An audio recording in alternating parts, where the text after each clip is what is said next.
All right, what's up? What's up, gamers? We're back with more demo discs. Real gamers only play the demos. Why would you play the full game? You're gaming. You're a gamer. There's more games on the demo disc than there is on full games. Let's start. Okay, so first demo disc, awesome tech stuff shown. Second disc, oh, this is how we did that. Third PS2 disc, I have no idea. Also, I should have stated this in the first demo disc. If you're watching this after and you see 49, 51, 53, you see the order? That's just the PS2 magazine order. Or like that's the PS2 magazine order for the demo discs. The other ones are PlayStation 1. They went back and forth for a bit, and the next one is the last one, and then it'll be in proper order, 55, 56, 57, all the way up to 112. So, yeah. Which doesn't feel like too many, but then again, PlayStation 1 had like 50, 51, 52 discs, I think. No, hang on. No, hang on. 50, no, because it was 48, 50 was 49. Oh, 50, yeah. 52 was, no, there was 51, because 52, disc number 52 is PlayStation Magazine 54. Let's just start the damn game. Also, there's no cover for this one. I tried using the cover downloader, but it didn't work. It didn't work for this one. There's no cover. But I guess it makes sense because there's no hang on. Oh, what? Oh, that's weird. Maybe it only does that when you're. Oh, it's because we're not in a game yet. Oh, I'm stupid. I'm sorry, but I'm sorry, Judge. I'm stupid. All right, let's start the game. Yeah, I wanted to stream earlier, but oh my god, where do I even start? I slept for like half the day. I went to bed at like 1:30 in the morning or so, and then slept till like 1 p.m. And then or like 12:30, like almost 1 p.m. I slept a really long time, and I wasn't even like behind or asleep or anything. And then I had to go get my medication. I had to go get some groceries. And I went to different places, and then I went to Burger King. Hi, Julie. Hey there, welcome to Casa de Maggie. I thought I'd kill some time doing what I do best. Sort of forgot you were coming over, or I would have cleaned up. Oh well, you're probably wondering what we got jammed to this issue. First, we went up to Electronic Arts in Vancouver to see how SSX Tricky was coming along. After watching this segment, be sure and check out the demo in the vault. All right. Then we asked the producer of Hot Shots Golf to show us what it takes to make a US version of a Japanese game. If you ever wanted to be a musician but you're lacking in a talent, then the PlayStation 2 could be your instrument of choice. So killer, dude. Check out our segment on frequency and maybe you can develop those musical chops you never knew you had. Was this before? When Guitar 1 come out? For those diehard RPG fans, the development team at Square gave us a sneak peek at Final Fantasy X. Well, I've got a few more demos to try in the vault, so I hope you don't mind letting yourselves out. No, not the camera. See you next issue.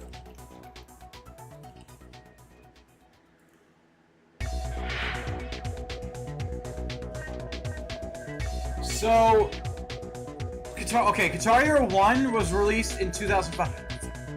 It's hard to believe that such a staple of PS2 came out a whole 5 years. 5 years after. Oh, hey, look, it's actually numbered up here at the top beside the star. That's neat. Also, there seems to be more of a formula with the UI layout. Whatever, it's fine. It's a UI. Also, the game doesn't seem to be stuttering around like it did.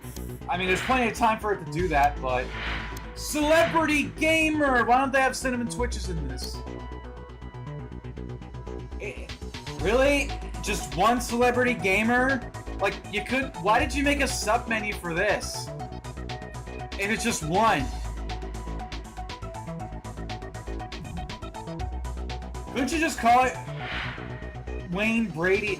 Gaming with Wayne Brady or something? Whatever. Alright, we gotta watch the Celebrity Gamer. I actually don't think I know what Wayne Brady is about. True. This whole acting thing and getting your own TV show, this is merely to supply me with the money for my video game Jones. Is that the Spice Girls? Oh, that's the Spice Girls. Is it? That... Am I an idiot? I'm not like... Oh, How I Met Your Mother. Pac-Man. Okay. Slam it, shoot it, power up, kill. Twist Whose line is it anyway? All kinds of butt. Archangel, dope. Motor Mayhem, Unreal Tournament. I would love to be, you know, like 7 foot tall. I'm able to turn invisible with a cloaking device. I've got guns and a shotgun or something on my arm. That'd be dope. NBA Street, that is my game right now. I would so dig being a video game voice. All right, and now the aggro crag. Player 1, victory. So if anyone's watching and you want me on your video game, hook a brother up, call me. I just pimped myself out. Stop, Wayne. Shut up, girl. Oh. It's a horrible choice. It's like, tell me that I can't eat, but you'd give me $1 million. At that point, you know, just give me a burger and let's call it a day. Come on, Shaq, show him. Fake out, alley-oop super combo. I'm a huge geek. I've got nice clothes because of the show, but I'm a huge geek. I crown myself winner of the game. Thank you for playing, buddy. Watch the Wayne Brady Show. Oh, okay, that was it. Guys, I have good news and bad news. Wayne Brady was in a game. One game. You wanna know? You wanna know what game he was in? You wanna know? You wanna fucking know what game? The absolutely infamous Legend of Spyro Dawn of the Dragon. No joke. This absolutely mediocre... Wait, no. Oh, this is not the Spyro game I'm thinking of, I think. Oh. Well, what's the worst Spyro game?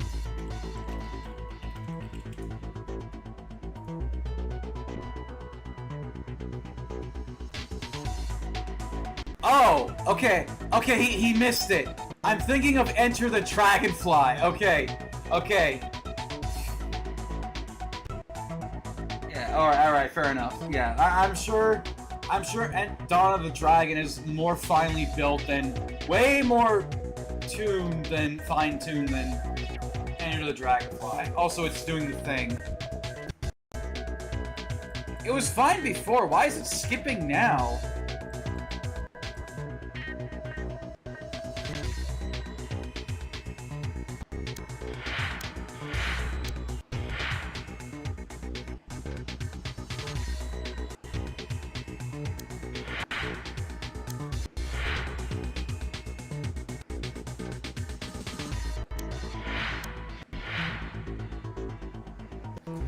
Hang on, I'm gonna try to find a quick dirty solution for this.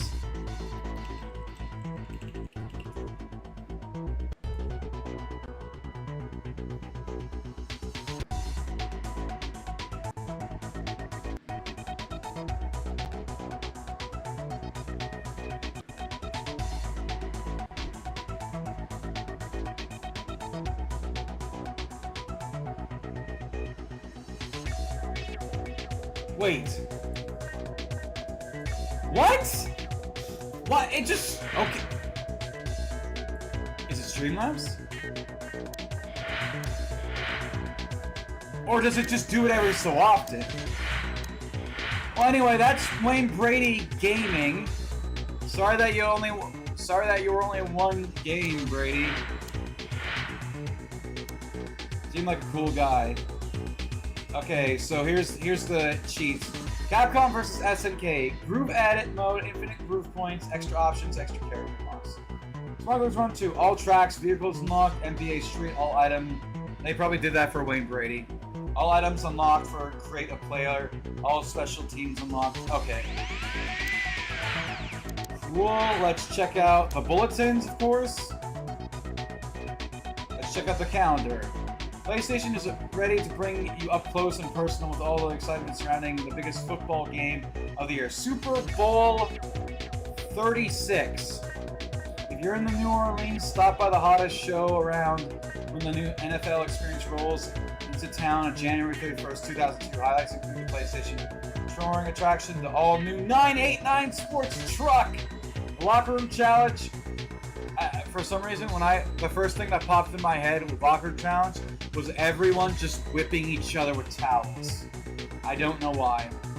And of course, the game before the game, where one marquee player from each Super Bowl team will compete for bragging rights on the PlayStation Virtual Gridiron. Fuck you. There's credits, of course. Yeah, credits. The fine print. There's the thing. Really? That was it for the bulletins? Just news on sports? I guess they can't be events all the time, right? Fair enough. All right, let's check out the behind the scenes. Again, I thought this said sex. All right, Hot Shots Golf 3, lay it on me. I know Hot Shots Golf is pretty goated for what it is, so just never grew up with it.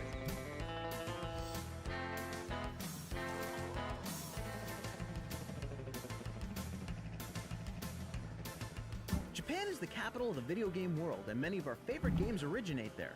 We wondered how a game makes the transition from I feel like Japan that's an to North understatement. America. So we talked to Santa Monica Studios producer Taku Umasaki about the process of bringing Japan's most popular golf game to the U.S. Hot Shots Golf. Actually, Hot Shots Golf is coming back. In mind. It's a huge game in Japan. Therefore, it has the art style and the characters and everything on the game is very Japanese.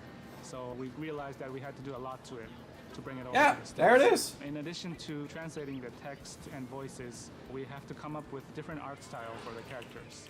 In Japan, the game has an art style that borrows heavily from Japanese animation called anime. Up till now, there have been lots of golfing games with realistic characters, and there are still such games. But that felt too much like a golfing simulator instead of a game. That may be fine for people who actually play golf, but gamers who have never golfed were finding it incredibly hard to enjoy. So for a game style that would be fun no matter who was playing it, we went for anime-style characters, not realistic. During Hot Shots Golf 2, we did a survey using the Japanese version, and we realized that the US audience is really not familiar with that art style. And we decided to come up with our own characters and replace the Japanese characters so it would appeal to a wider audience. We're going to do the same thing with Hot Shots Golf 3, and right now we're in the course of coming up with new wacky characters for the US market. And now everyone's a weeb, so they made him anime again. Oh, I thought that was Scott the Woz! Walter White! Scott the Woz!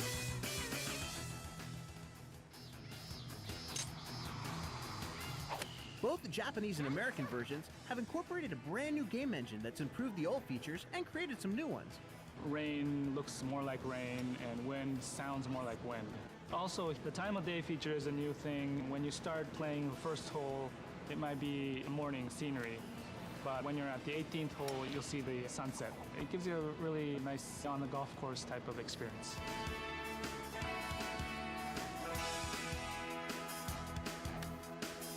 It is really cool to see an obscure gem like this come back. Japanese game to the U.S. We wondered if Hot Shots was a typical localization.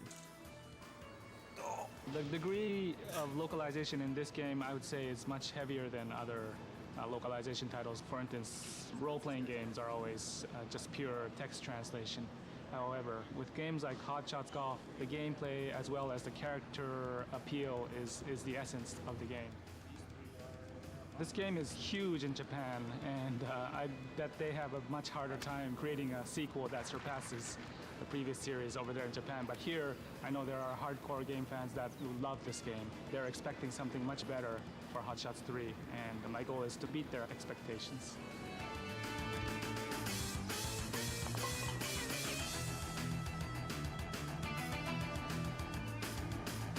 Alright, cool.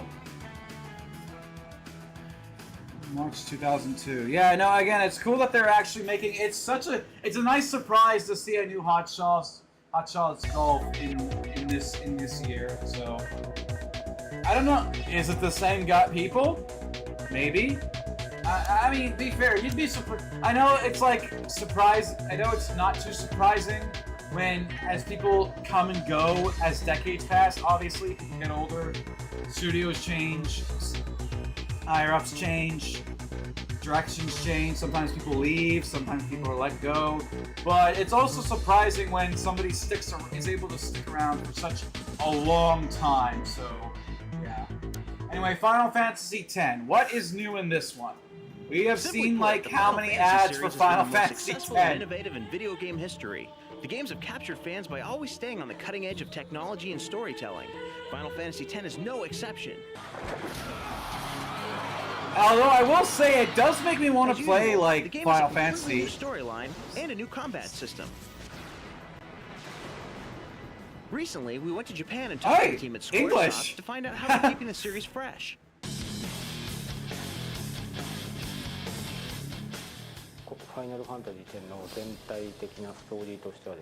Final Fantasy X takes place in a big city called Zenarkand. They play a fictional sport called Blitzball there. The main character is a popular player in the sport and comes to a place called Spila to Was play. that in 7? When he tries to return to his hometown, he meets many different people, and that's where the story starts. In order to shock and surprise the players the way I did in Final Fantasy 7 and 8, we had to keep including new elements in the game that nobody thought of before. In Final Fantasy X, we could add the voiceovers for the characters and show the facial expressions very well. Because of that, I kept the overall story very simple.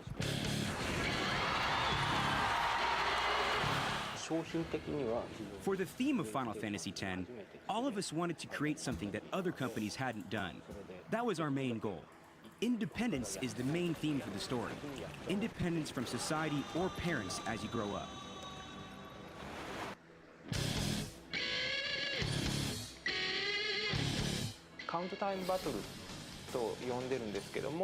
This time we're introducing the count time battle system instead of using active time battle, which we used in the previous games.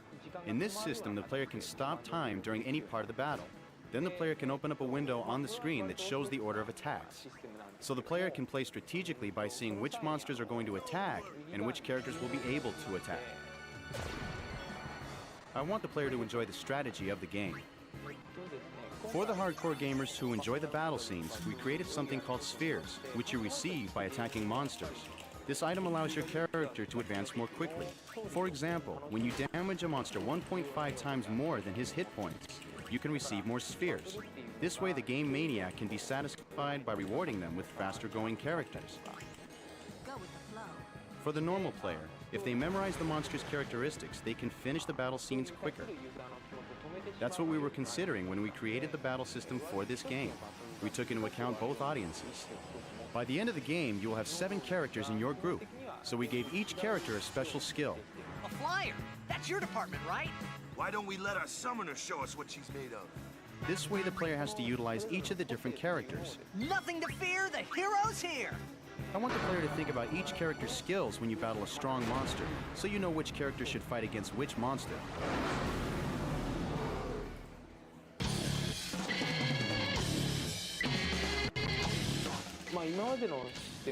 In previous Final Fantasy games, when you would summon a monster, they gave one special attack and then left. So they were usually like magic attacks. But this time when you summon a monster, they stick around and fight alongside you. Please, fight with us! The summoned monsters are very important for the storyline, so I thought that the player might enjoy seeing them in a battle scene.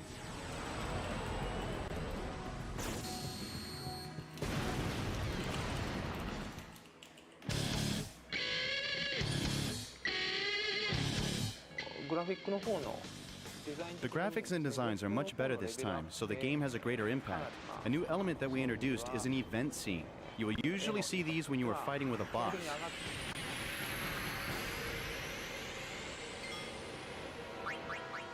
So for example, you can fight on top of a flying ship or the edge of a cliff. We use a special situation to start a battle scene so the surrounding elements become part of the battle. The graphics and the camera work will change depending on the situation. This gives the player a more cinematic feel.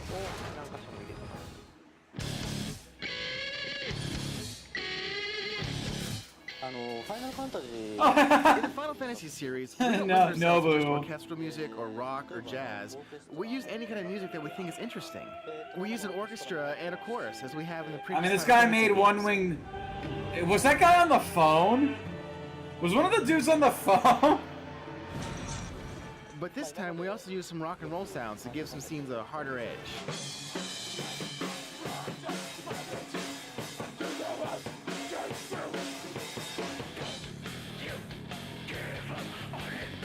You can tell someone's like knows they have something good There's a when they song put in that Final much Fantasy energy X into sung it. by a folk singer named Riki. She lives on an island south of Japan called Amami. We asked her to sing the main theme song of Final Who's Fantasy. mommy?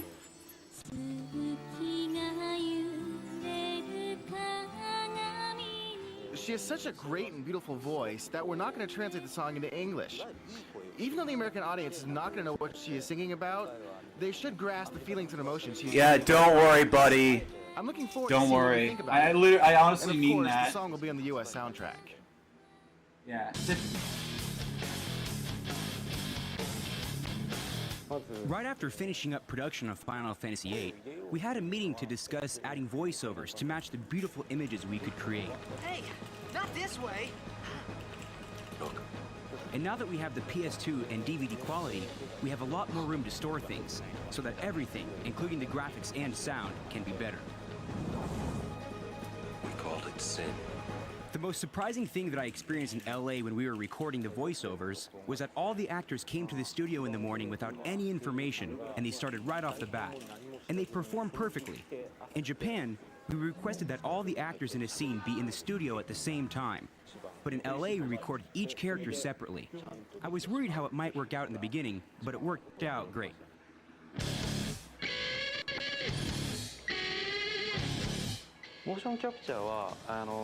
We have been using motion capture since Final Fantasy VIII. We didn't use it that much in Final Fantasy IX because the characters weren't designed to be lifelike. Yeah. In Final Fantasy X, we used motion capture almost all the time to make the characters seem real.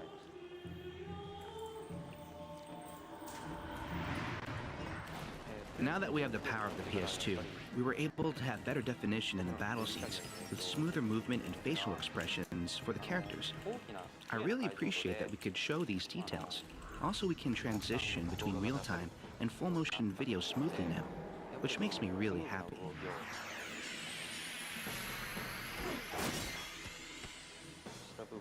The most challenging part was, well, actually there were a lot of challenges, particularly getting the details of facial expressions and the movement of hair and clothing. The time it took for a scene depends on the complexity of that scene. The shortest time was 2 to 3 weeks. Most of the time, though, it takes about 1 or 2 Whoa! months. Whoa! Whoa! Whoa! Whoa! Whoa! Whoa! About half a year. With all the work that's gone into it, Final Fantasy X is sure to blow away longtime fans of the series and new players alike. The Squaresoft team is excited about the game, and so are we. The story of Final Fantasy X is really interesting. So without giving anything away, I want to encourage all the fans of the series not to give up and play all the way to the end of the game. I think you will enjoy the ending.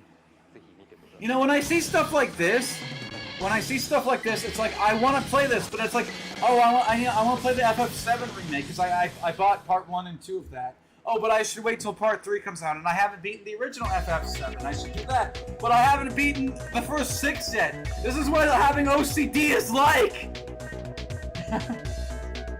It's the same thing with Persona. It's like wow, Persona 3 looks really cool. Persona 3 to 5 looks really cool with its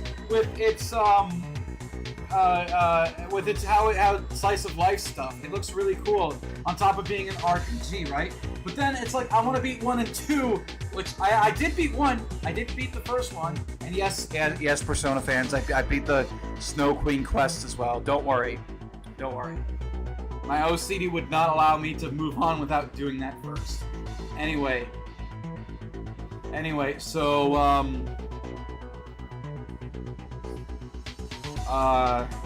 Persona 1 and Persona 2 is really good. Persona 2 definitely feels that in between, like you know what I mean? Like there's definitely a lot more. It's not as like atmospheric. It definitely is still like has serious moments, of course, and it's meant. But it doesn't. It's not too serious all the time, you know. Persona 2 is very good. Persona 2 is a step up from Persona 1, and both games are about like first game, second game, and especially the first game were less about obviously slice of life stuff and more about like they had huge philosophical takes and whatnot. So yeah. If you haven't tried Persona 1 and 2, try them. Although don't keep your expectation because Persona 1 is very much Shin Megami Tensei more than Persona. And I haven't even played Shin Megami Tensei.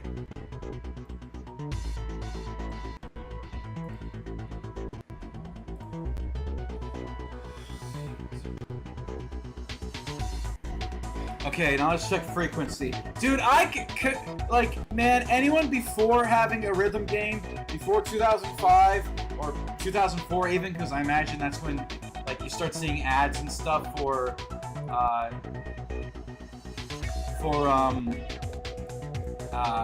Guitar Hero. Man, after Guitar Hero came out, anyone who made a rhythm game must have had their hope completely shattered, because how do you follow up? How do you make something when Guitar Hero came out? Have you ever dreamed of being a rock star performing killer songs to the roar of a crowd? Well, Harmonix, a Boston-based developer, has now made it possible, even if you can't play a note on a guitar. Get ready to hone your skills on the world's newest musical instrument, the PlayStation 2. Okay, so this is how they made this. Revolutionary rhythm music game. I get it. I get the lore. Convert gamers into musicians, and probably a lot of musicians into gamers. More than anything else, Frequency is a game. Oh, it's early Guitar Hero. Oh, well, I mean, it's a rhythm. We've really tried to turn the game controller into a new kind of musical instrument that players need to master in order to beat the game.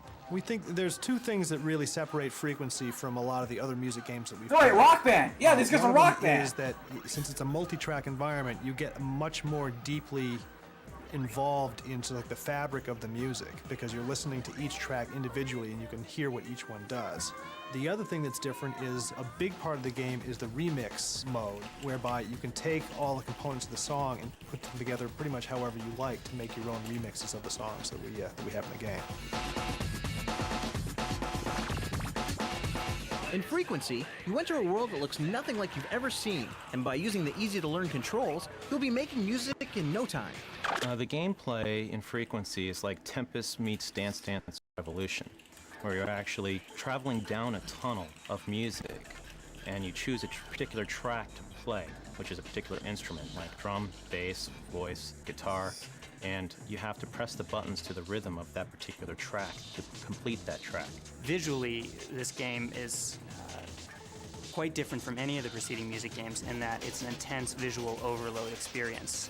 We're trying to capture rave-like intensity with the visual experience in this game, and that's really never been touched on in any of the other games. Picture yourself going down a tube or a tunnel that's got 8 sides, and each one of those sides has a different instrument on it. So one of the sides may have a kick and snare track. One of the sides might have a bass track. One might have a guitar. The key to a music game is having great songs, and Frequency has one of the best lineups of artists ever assembled for a video game.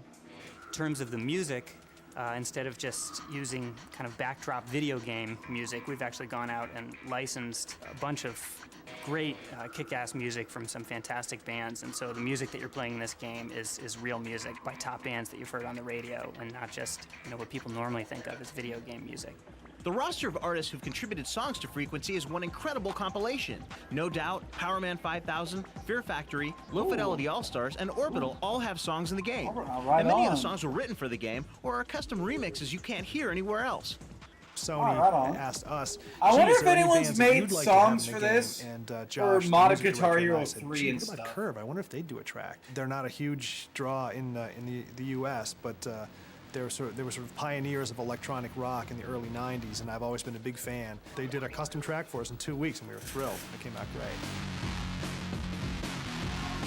One of the artists who really surprised me was DJ Qbert. I didn't know what to expect from him. The first time the guys came to me about frequency, I was like, okay, cool. I must be a huge fan of There Qbert. was scratching incorporated in the video games, and as I was playing the game and testing it out, and I was like, whoa, this is really cool. I was pretty addicted at the start. Playing frequency and scratching is kind of like the same type of energy, sort of, because when I scratch, it's free and you're totally like, having fun. And it's the same thing with video games. You're just releasing your soul through just having fun. It turned out even better than I expected. The Qbert level is out of control. It's probably my favorite track in the game now. But frankly, during the development process, every time we got a new track from one of these artists, there was always excitement through the office because everyone was so psyched to get their hands on a new song. Getting such an amazing group of artists involved in the game was a big challenge for the developers at Harmonix. When we first started calling around to the artists and their management, I mean, their curiosity was definitely piqued. But it wasn't until they actually saw the game that they really started to get excited about it. So killer, dude.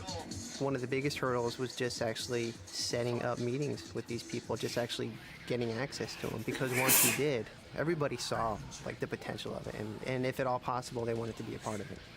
I first heard about this game. I got an email from Ryan at Sony, and he told me that they were working on a music game. He kind of gave me the rundown a little bit. He's all, yeah, you know, you guys could write a song, or we could take a song from your record, and the person playing it can actually remix it. They could almost create their own track out of it, and I thought that was a great idea. In addition to the music that the bands have provided for the game, they've also provided some imagery, either short video clips or pictures, and we take that imagery and use it. I would have in the just game. made So put a funny in the image and arenas, said, there are hey, these large use billboards, this. and actually It'll be those video funny. clips and pictures get splattered onto those billboards so that as you're playing, for example, the No Doubt level, then there'll be images of Gwen Stefani on these billboards in the cybernetic world behind you. The depth and frequency comes not only from the songs in the game, but the different areas in which you make your music. There are 27 different songs in the game, but each song you can play in any number of different arenas, and the arenas are essentially visual backdrops for the tunnel that you fly through. They've got sort of different visual themes to them. As you progress through the game and beat more and more levels, you unlock more and more arenas until if you win the game on Expert, you've unlocked all 8 arenas. In single player, you're trying to beat enough patterns to stay alive to get all the way through the song. Multiplayer is a little different. Multiplayer, you're actually trying to get more points than your opponent, and you have various power-ups and ways of beating your opponent. Guitar Hero.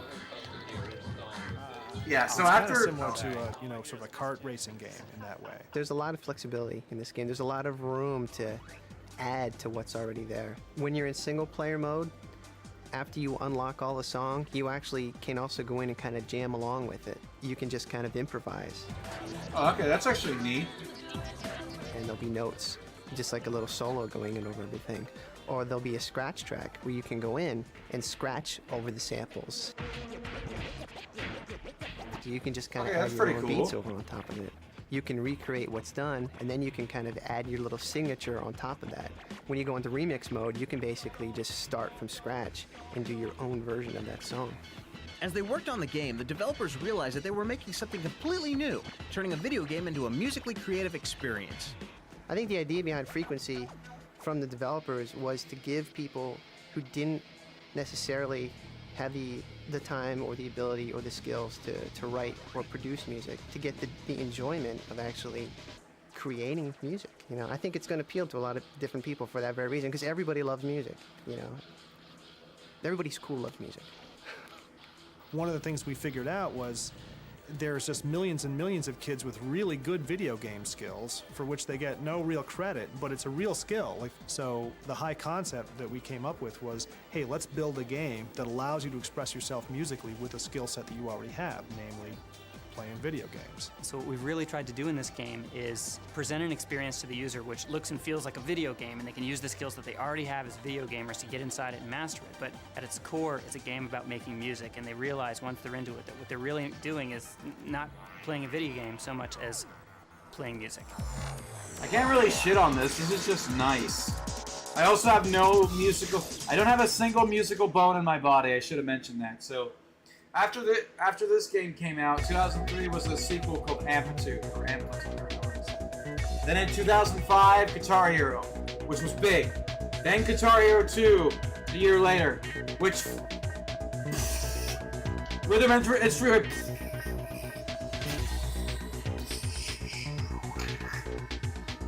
Yeah.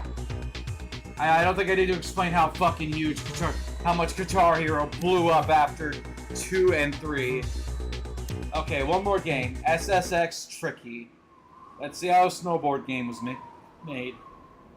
With actual snow.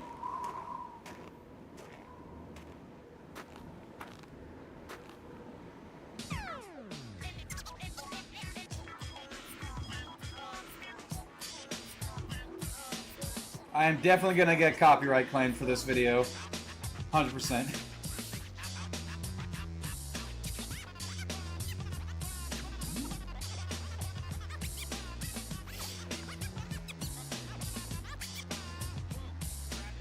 After almost a full year of playing SSX, we felt that we were ready to hit the slopes ourselves and put what we learned in the game to good use. We were wrong. Ooh. While nursing our bruises, I mean, hey! we hear that the folks at EA Canada had I mean, hey, at least they might be wiping out, but at least they can do SSX it, Tricky kind is of. The world of SSX a year later. The World Circuit is back on this year. Sex Tricky. We have 6 Indeed. original riders coming back and 6 new riders joining the season as well. We've got 2 new venue locations, and all last year's stops on the tour are back as well.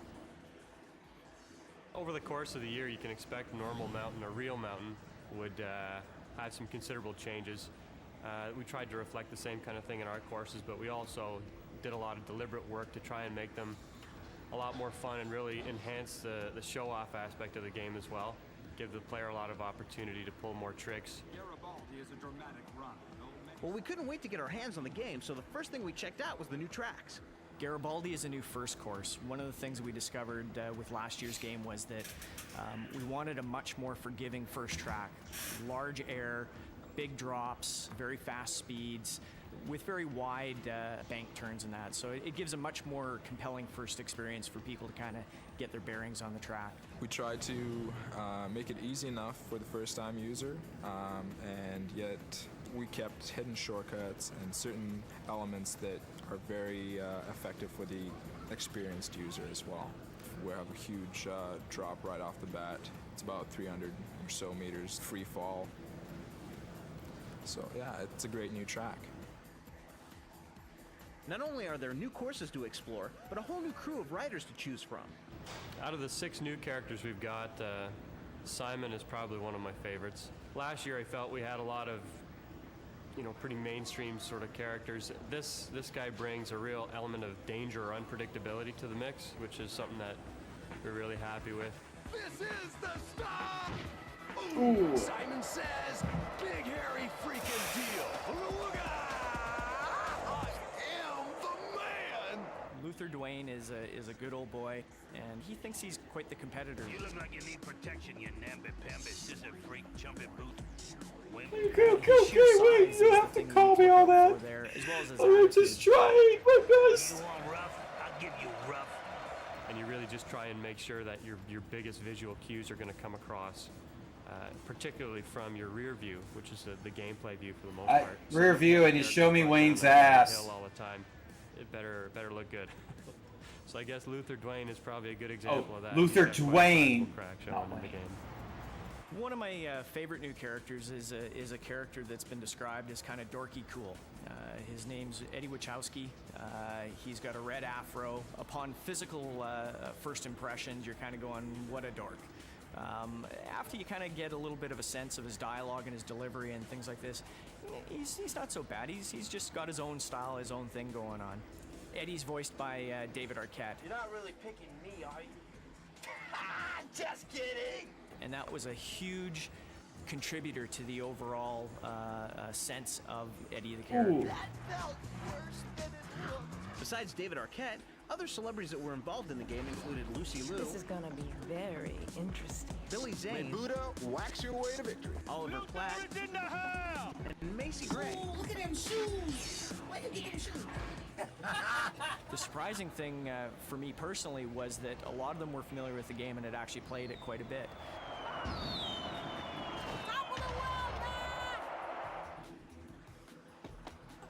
Jeez. David Arquette was quite familiar with it. Macy Gray plays with her son. Don't sweat me, don't sweat me. Look me over, check me out. A lot of them sit in studios and voice over movies that they work on anyway, because all that stuff has to be redone after they shoot it all. So they're used to sitting in a studio and reading scripts and really putting a lot of effort into how they deliver it. So it was pretty neat to see, actually. I got what you need right here, baby. That's right. All right, let's go! Yo, what's up with that? The improved character development is not only in the voiceover, but can be seen in the artificial intelligence. We found that in last year's game, the pack separated reasonably quickly, and you didn't really get much of that passing people in the corners because you typically only had one guy off in the distance and maybe one person behind you. So with the 6 riders that are on the field, we worked out a much more tight racing environment. The second aspect of it that I'm really quite excited about has to do with the aggression AI. Last year we had a little bit of random probability of other riders getting a little physical with you. This year we've created a real dynamic environment to that. So they react to you based on your pre-established relationship with them as friends, enemies, and neutrals. That's actually pretty cool. You better be careful out there. These characters know each other. You can actually make enemies with other. That's actually pretty cool. That's a surprising amount of depth for what's essentially a snowboard racing game. You push your enemy around, and that guy's gonna come after you. He's gonna kick your butt down the hill. I mean, again, I guess this was an era where a surprising amount of Tolerance passion. has to do with how many times you hit them before they react. There's 3 levels of reaction. One is a verbal response, the second is a little bit of a physical and verbal response, and the third level is a seek and destroy response. That is actually awesome. Oh, I kind of want to play this now. I'm not a fan of racing games, but I do like downhill racing, if that makes any sense. There's more thrill. A couple of years ago, built like downhill domination. I like that. I actually like which enables us to take music and make it change depending on events driven from the game. When we get the songs for the game, we go, actually what we could really use is your multi-tracks, and we remix the multi-tracks to give us a couple different levels of intensity on the song. So the high level would be like the standard tune that you're hearing, but if you're boarding really bad, you might take out like a guitar riff or take the bass out, so it's just like drums. And so the software actually changes this all up like on the fly. So this interactive music software that we have. I haven't heard dynamic music like that since Doom Eternal. Music every bar, depending on how well you're doing. The interactive music is definitely cool, but what really makes you feel that you are in the game and not just playing it is the fact that the audio is in 4-channel surround sound. We spent a lot of time this year kind of sorting out how to do DTS surround. So what it does to the sound is you've got boarders coming in from behind you. They'll start talking at you and you can hear them coming up on your back, or if you hit something, it'll fly by you and sound like it's going by in full theater style sound. You guys did that on standard definition TVs?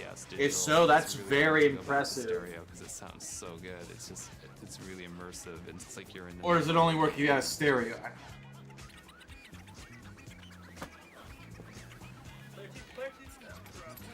Well, luckily for us, a bruised ego was the worst of our injuries. But at least we're in top physical condition for another winter on the SSX circuit.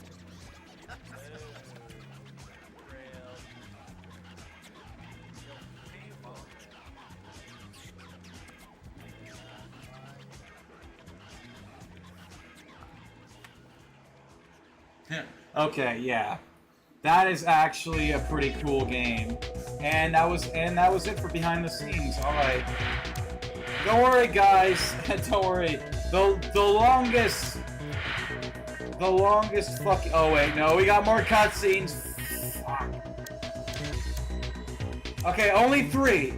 Portal Runner, how to get 100% gems. Okay. Hi, my name is Jesse with the 3DO Company, and today I'm going to show you a cool move for Portal Runner for the PlayStation 2.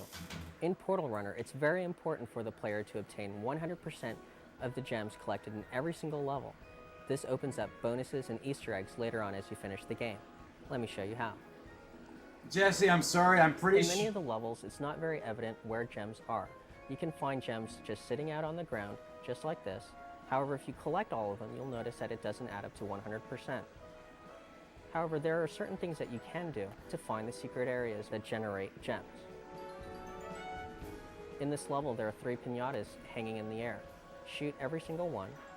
Okay, that's actually kind of neato.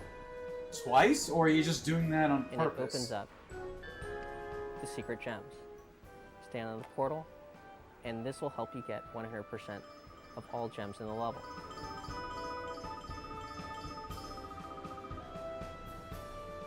However, the key thing to remember throughout the whole game is that there are many things in each level that you can shoot, and it will generate secrets.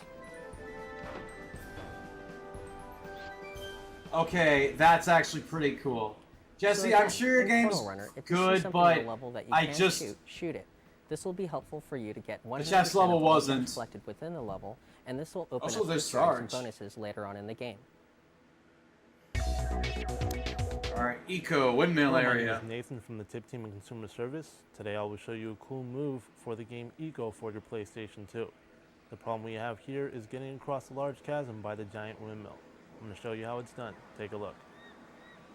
We see the chasm directly ahead of us, and the lever we need to reach on the other side. To get to that lever, we need to travel to the top of the windmill, and in doing so, we need to leave the princess here because she can't make that trip. We'll go ahead and travel I really need around to the play pond Eco. here, over to this small staircase, or what's left of it. At the top of the staircase, we find a door. Unfortunately, that's locked, so we'll take the hard route up. Climb up this ledge, and shimmy over to the right. And once we reach the other side, we will find 3 more ledges directly above us. We're going to climb up all 3 levels until you gain your footing on the final larger level. Make your way to the other side of the tower, turn around and face the windmill blades. You want to jump to the center of the windmill blade and grab on the post there. And we want to shimmy to the right, nice and slow so you do not lose your grip. You actually have to... Make your way to the top. And once you get above the structure, go ahead and press your triangle button to jump away from the windmill blade. Now we've made it to the top, and from here it's pretty easy sailing. Just follow the path, past the save couch there, along the wall. We're going to pass the idle doorway that we will return to once we get the princess, down to where we find the lever. Go ahead and press your circle button to pull the lever, and you'll see a cinema of the bridge emerging from the wall. Now it doesn't go all the way across, so when you jump down to the bridge, slowly travel to its edge, go ahead and press your R1 button to extend your hand and help the princess across.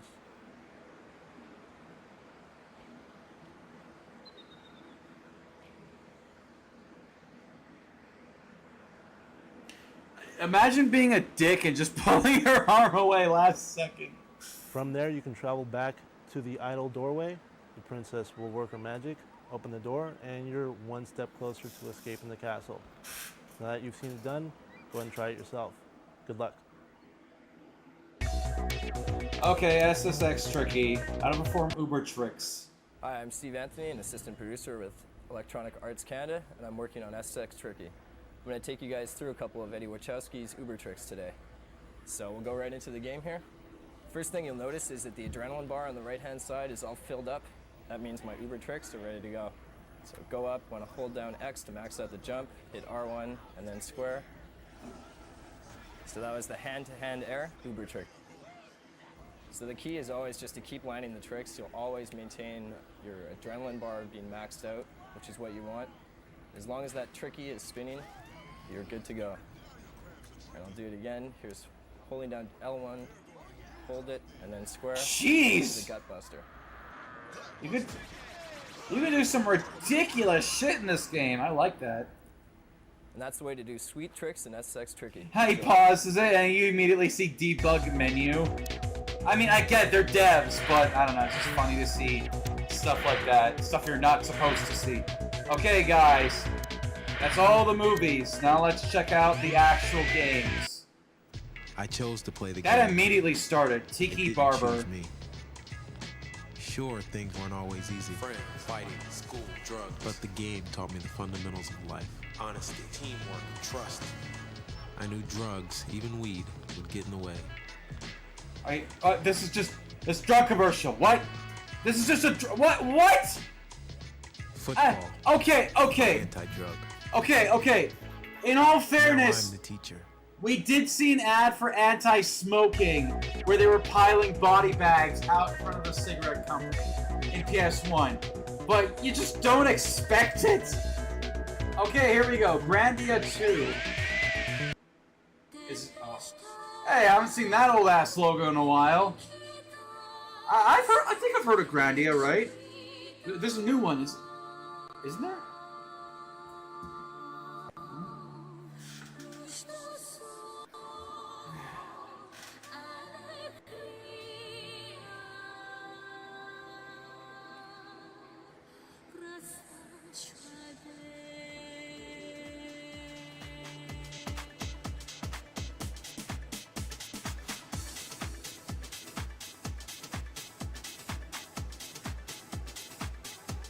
You have to, or was there a PS1 game?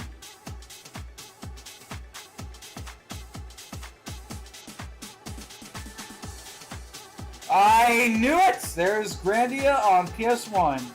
And there is an HD remaster of 1 and 2.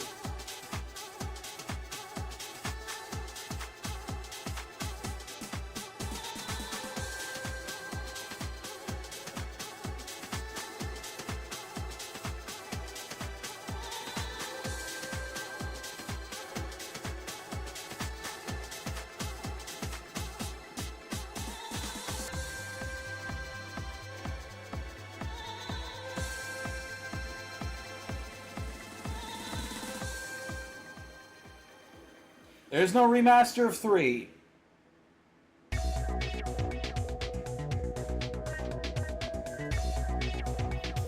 Okay. Cool. Jade Cocoon 2. Is this another... you know, guys, I would actually like... Imagine if there was a demo disc with no demos, only videos. That would be horrible. Did we find it? Did we find the demo disc that is literally just a bunch of ads, like video? I know demo discs themselves are an advertisement. You know what I mean, though. Oh, and it's this time. Okay. Again, weird choice. Just having music, no sound effects, nothing.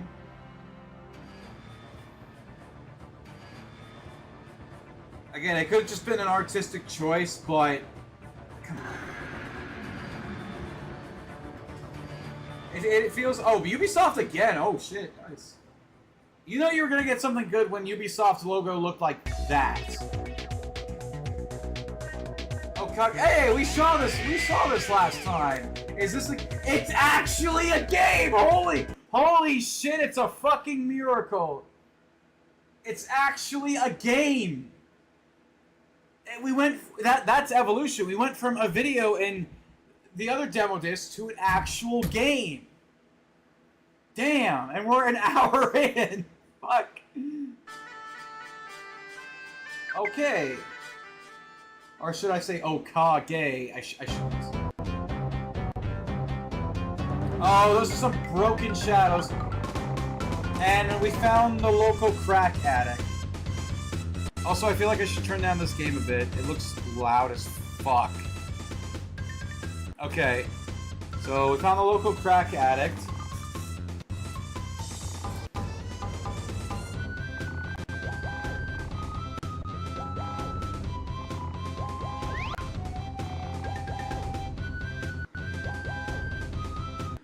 No, stranger, nope, stranger danger.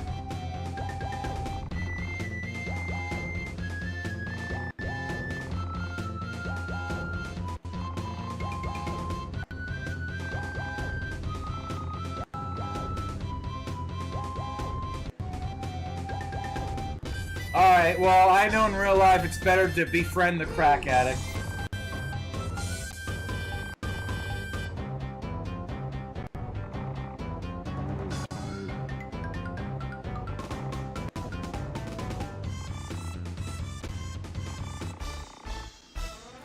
Yay! I did it! What if that was just a demo? Just befriend the crack addict.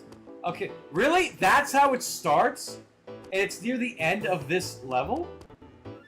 Wait, what if I go back?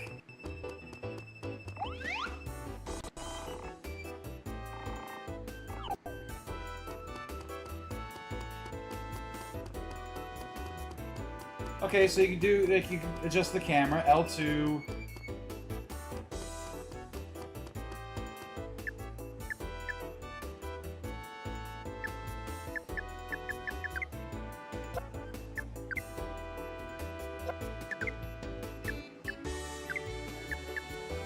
Okay, so everyone has...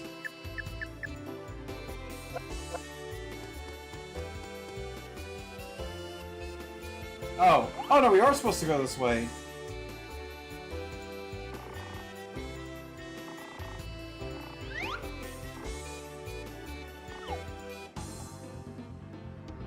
Okay, fight. We're level 10, so we're actually a decent amount... We're actually decently far in this game. Timed battle system. Attack.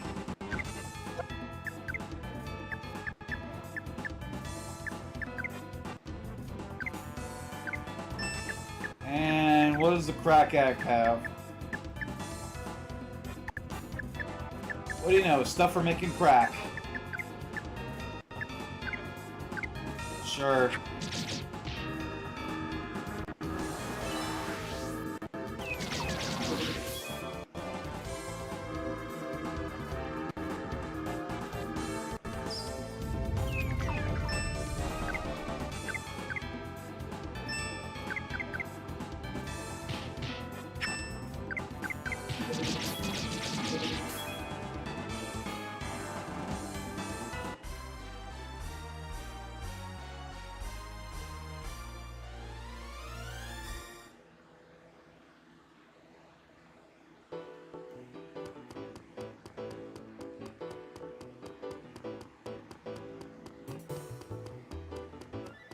Oh shit, nope, nope, I don't want to fight that guy.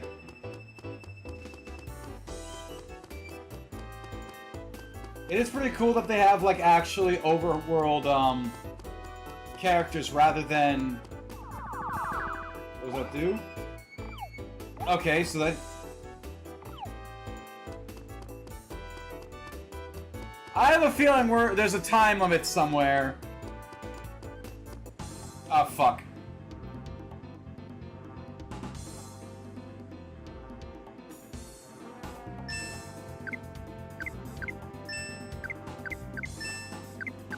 I'm sure there's a way to fix the shadows. I just don't care to do that right now because, well, it's a demo.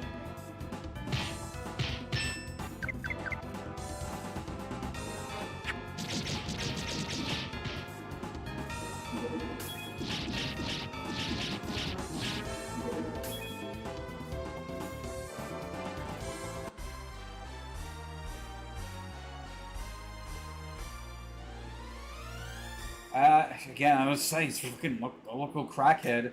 Man, he just came in and joined the party. I don't know, every night he's just fucking screaming, man. He's going through withdrawal. I don't know, man. He's like, he took my toothbrush and put it into powder and tried storing it to get a fucking fix.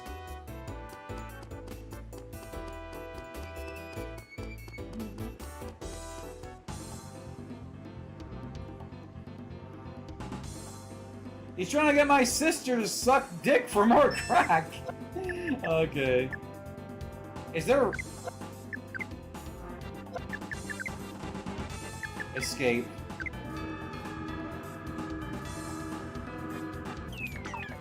Alright, get the fuck out of here. And then he asked me if I wanted to suck his dick for crack.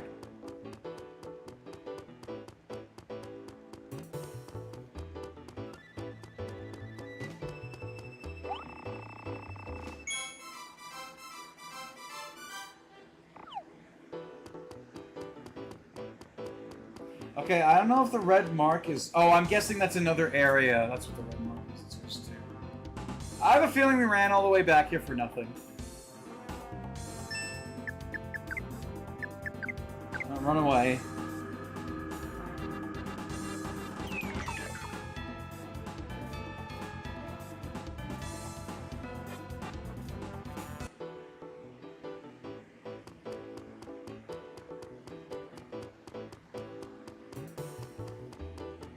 Okay, well, here's a nice little village. Okay.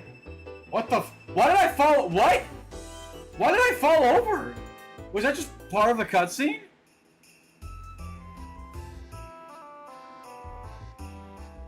Okay, we're in a town. I guess this is where we're supposed to be. It's so weird that it would start you at one point when the other way...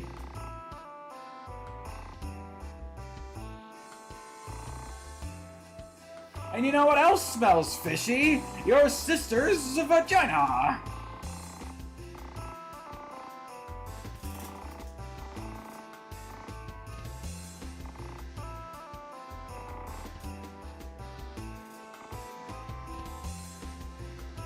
Let them continue arguing.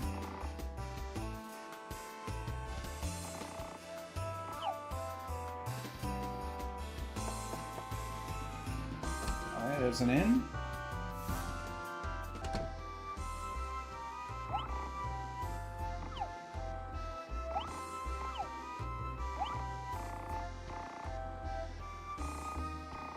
It'd be...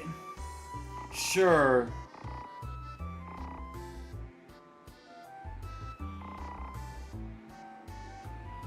Wait, is there actually like some kind of compatibility? Like you can actually build some kind of relationship with people? Like, is that a thing? Also, are the inns free?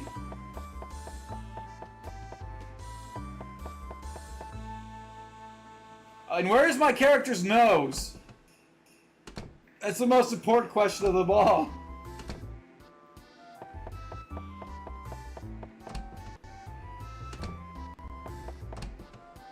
I have a feeling this demo is going to pull the plug from us very soon.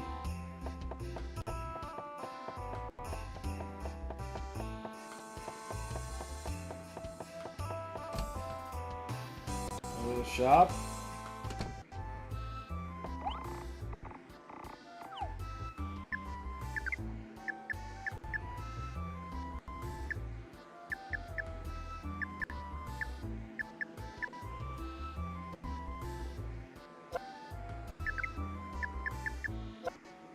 Wait, what weapons do leftover sword? Is that better? Is this better than my sword?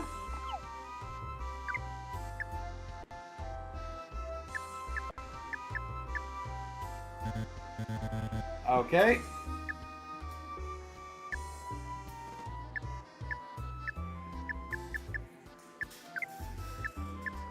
Oh, no, don't buy, don't buy a bunch of those. Suckles? They're called suckles?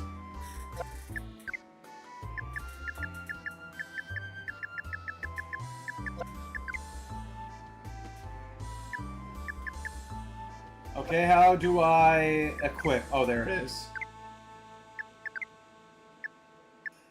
Okay, no, this is a better sword. Nice. Dingy and dull. But yeah, there we go. Better sword.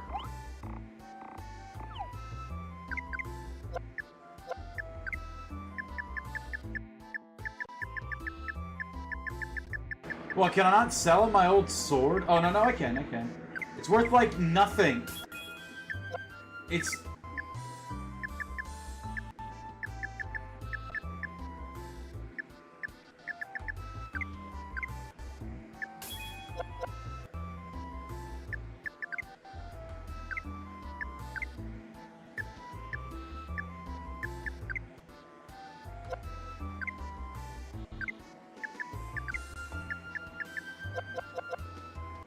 Alright, cool.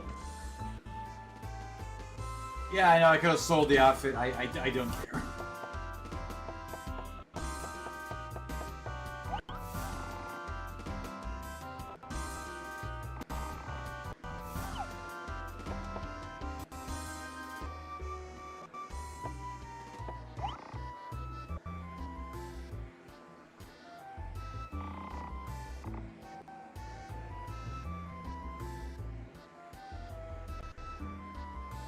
I hear brats are irritating. Do I really want to be a piece of shit? Using me for some sideshow. I wonder if you're the wrong guy. Sure.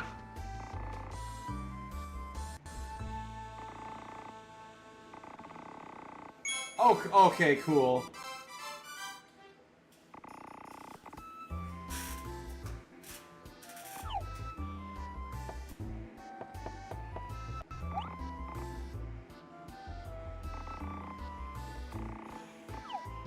Oh, but yeah, of course fishing sounds fun. Give me a fishing rod, you piece of shit.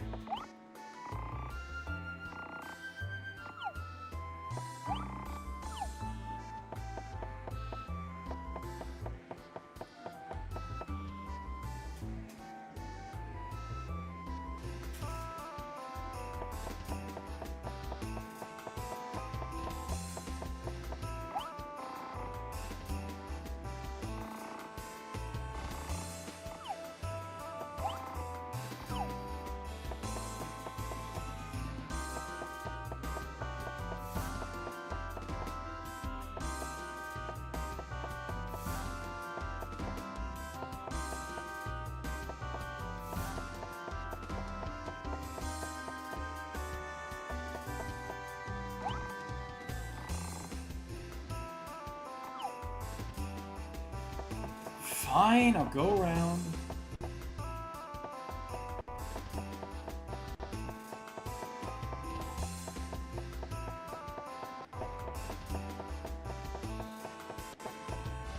Actually, I have a feeling my mayor's progress. Let me check these other places real quick.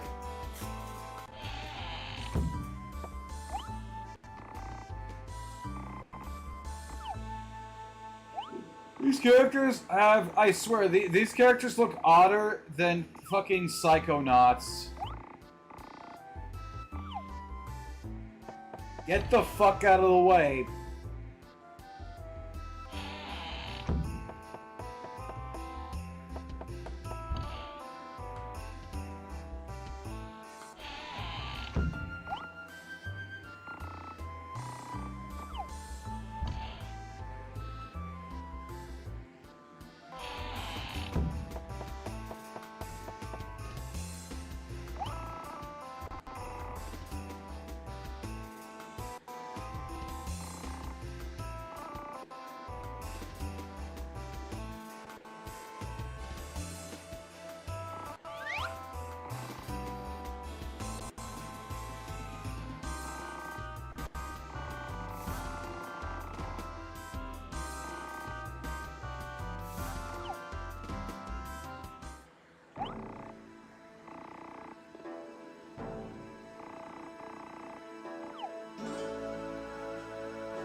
And then our fucking crackhead over here is like, hey, you want some crack, young lady?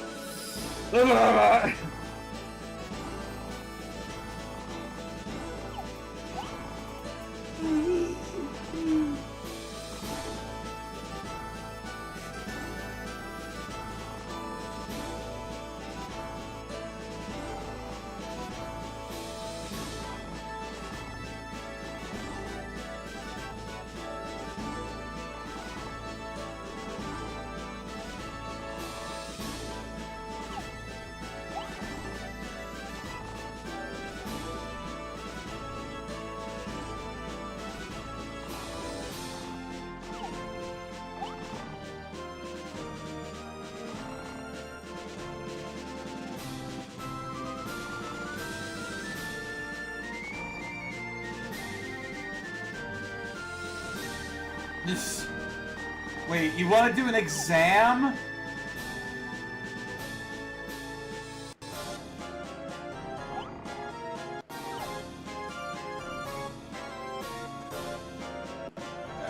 What the fuck?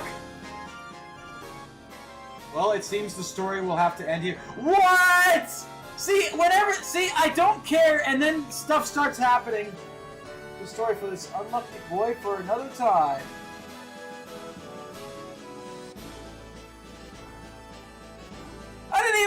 fuck's going on? Wait, did the disc reboot or did the demo reboot? Wait, did it really just...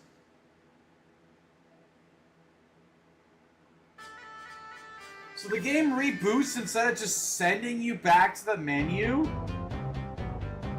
There's no other options! You meet the crackhead again! Alright, reset.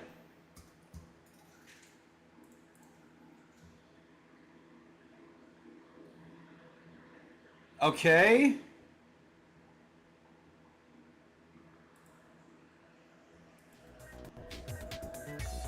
Okay, thanks, Julie. I don't give a shit. No.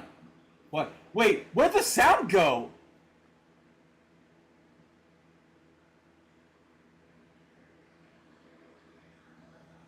Okay, hold up. Let me stop.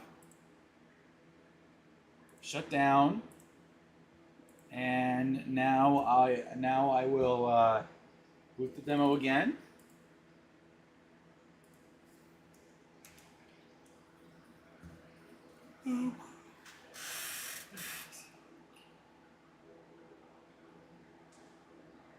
That is fucking weird.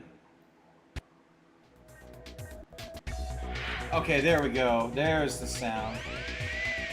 Oh wait, no, I don't need to see the fucking... Okay, Dynasty Warriors 3. Is this a game or is it a movie? Okay, it's actually a game. Wow. It surprises me when it's a game, it surprises me more when it's a movie. Alright, cool. Dynasty Warriors 3. Well, wait, what was the tip in the last demo disc? Oh, we'll be fine. I don't know, something about eat the baby or something?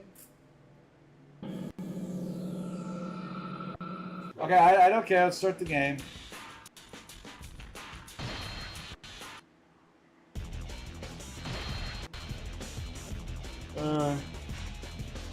We'll play.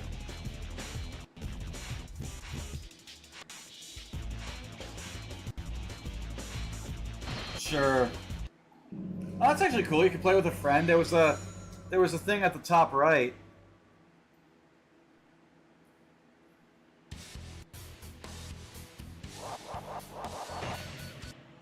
Yeah, this isn't the battlefield from the commercial, unfortunately.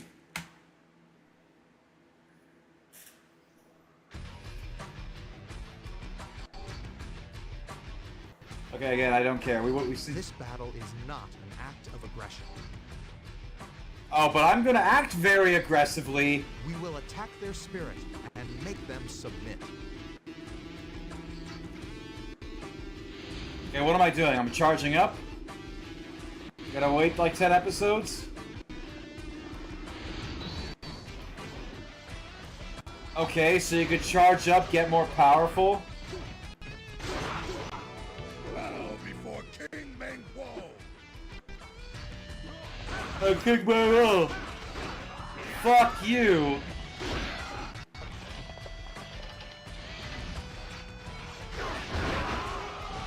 Oh shit, he used his charge up attack.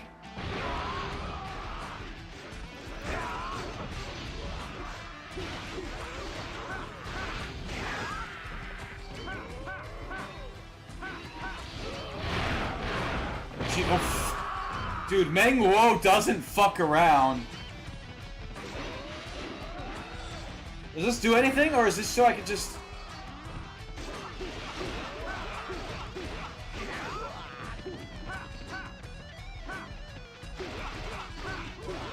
The enemy officer has fallen to my blade. Okay.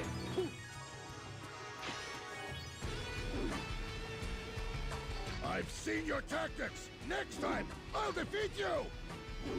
Okay, cool, but could you put your clothes? No one wants to see that. We must fight well.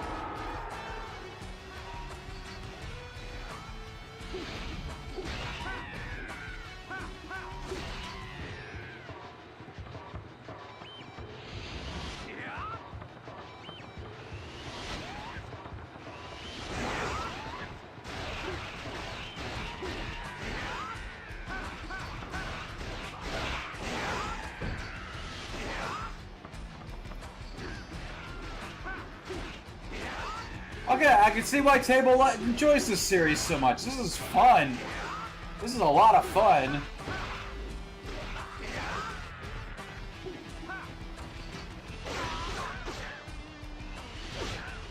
Oh fuck. Join our allies. Oh shit, god damn! For some reason my character's voice, not sure if that's an emulation thing or a bug in the demo.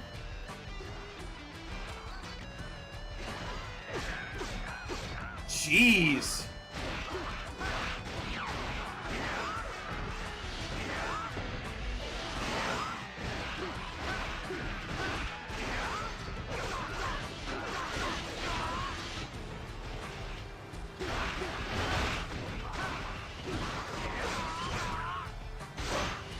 Help me, bodyguard!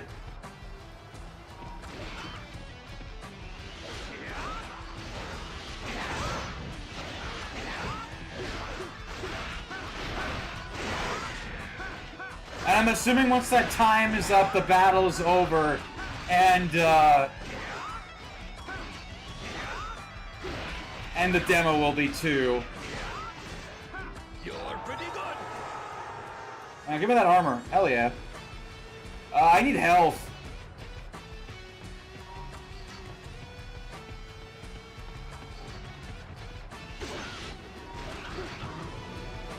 Oh, well, okay.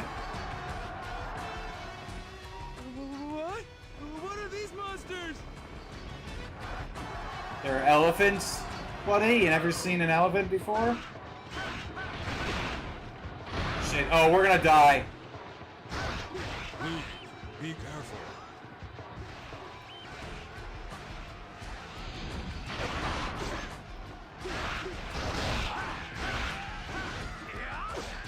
Oh shit. I'm gonna die. I'm gonna die. I'm gonna get trapped by the elephant. Fuck.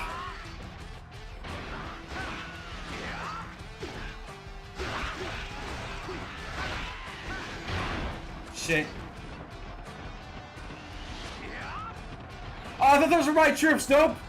Alright, let's go help our troops advance because, we're not doing so good by ourselves. Okay, so this isn't like Hyrule Warriors and stuff. And I know, it's like, right, you're so stupid. How do you not know about, like, I've only played Hyrule Warriors and Fire Emblem Warriors, alright? In those games, you are so OP and you can take down hordes of enemies, no problem. Here, though, you can actually get overwhelmed. So that's why in the demo it said leave your troops behind, because they might actually be helpful in these fights.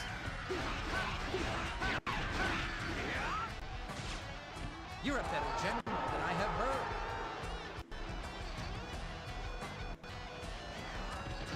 And can I mount? I can do that. I can do a special attack that... Alright.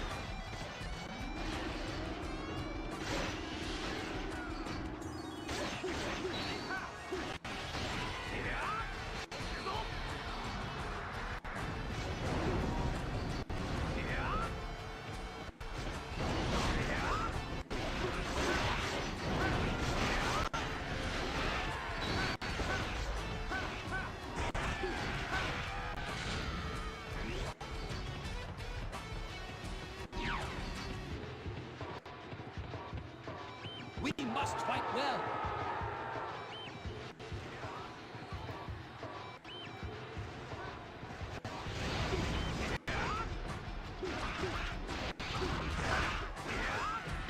Shit, and I died. That was actually a lot of fun. Again, I see why Table enjoys this game so much. Like, damn. Game over, yeah!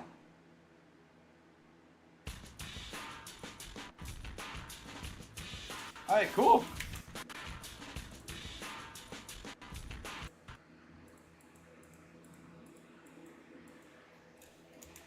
Oh, and I know in the last demo discs I gave each game demo an arbitrary, like, out of 10 rating. Here, I don't feel like that's as necessary as much, just because it's the PS2 era. I feel like the quality's gone up, so... And plus, oh wow. Again, there's no music when you restart the fucking thing. But there is in the game. Do we get a demo? Yes, we actually get to play Sex Tricky. Did we play the other SSX game? EA. Big. Welcome to SSX. Wait, what's DVD content? Select single. Okay, whatever. Select character. Well, I gotta go with Eddie. Right on, baby. I want Eddie to deliver my pizza from the top of the mountain, and I'll be at the bottom. Select difficulty. Garable. Going to Garable. Grab board, flips, no function. Okay.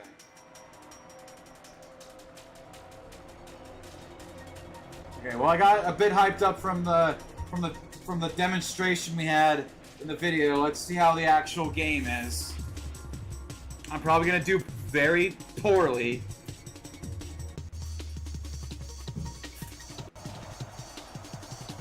At least it's my friend, apparently. Well, I'll change that.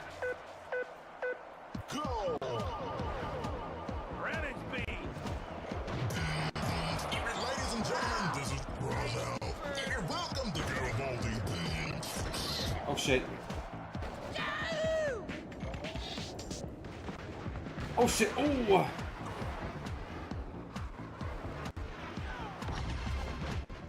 Hang on. Wait, hold up. Hang on, I thought the buttons grab the board. I'm like a VCR stuck in fast forward.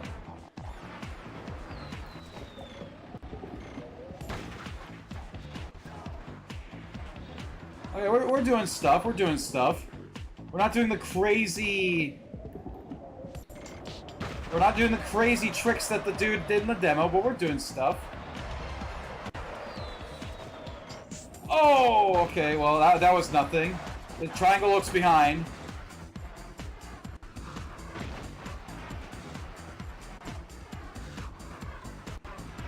Player one, the pack is high. On your tail.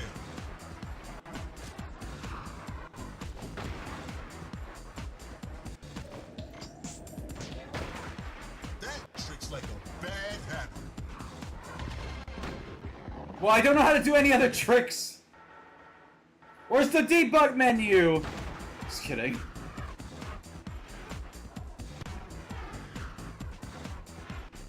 Let's go right.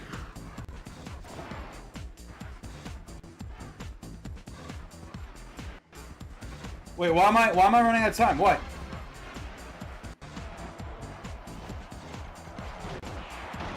Why am I running out of time? Oh, wait, what? Why did I run out of time? What? No, hang on, I'm not done. I'm not done. Ladies and gentlemen, this is Razel. And welcome to Garibaldi. No tricks, no boost. What? I do shit.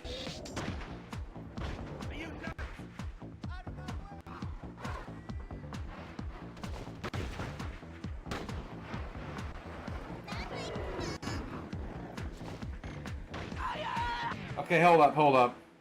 Hang on. No, I'm not done. I'm not done.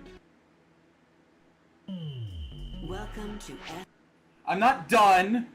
Fuck you. I'll tell Brett, I think you've had enough of snowboarding. No, I'll tell you when I've had enough of snowboarding. Okay, let me see those controls again. Late spins, pre-wind spin, rider movement. L2, R2 grabs the board. L2. Any one of those buttons grabs the board. X is adrenaline boost. No, square is the boost. And then you can do all kinds of flips with the D-pad. Okay. And then you can press select and start to exit. That's actually very handy. The one thing I wish I read in the other demos. EA Sports. Big, big, big.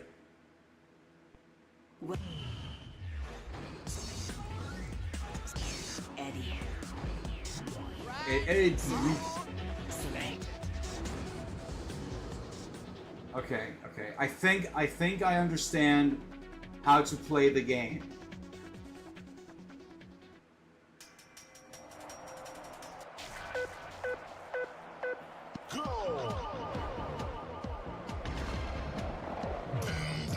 Ladies and gentlemen, this is Razo. Welcome to Garibaldi. Shout out to my buds! Oh! Oh! To speed, slower and slower!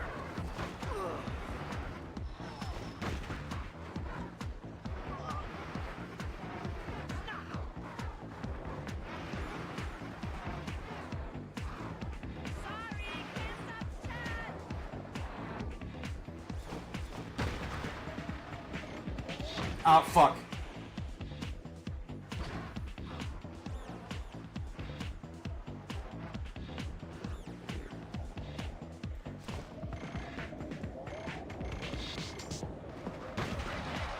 Nice. Which way to first place?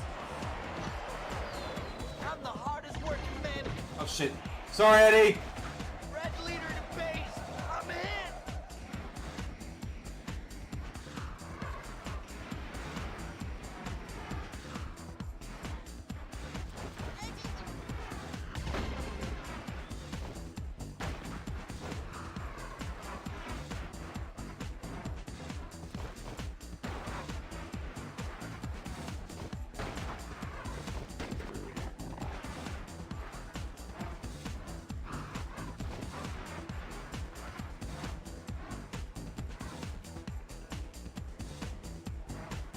Again, it's happening again. Dude, how do we be ahead? No tricks, no boost. You have run out of time. Why have I run out of time? Okay, whatever. I guess there's something I'm doing wrong. All right. Welcome to S. Oh wait, no, I didn't. Okay. Oh no, there we go. Okay, I did it. Cool.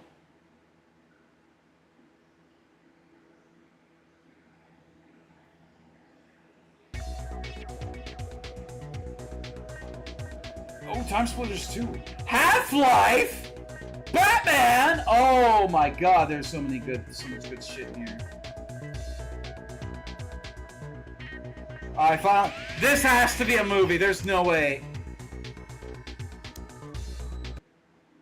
It's a game. I also saw the warning on the top right where it said I have to reset the system to get out of the game. But it's a game. A game. I'm completely stunned. Final Fantasy X. Alright.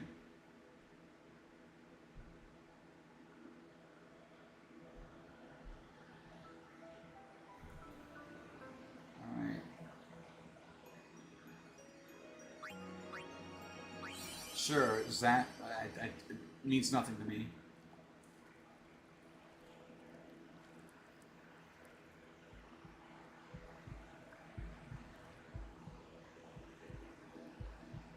Dude, that's me after I've had an all-night wank.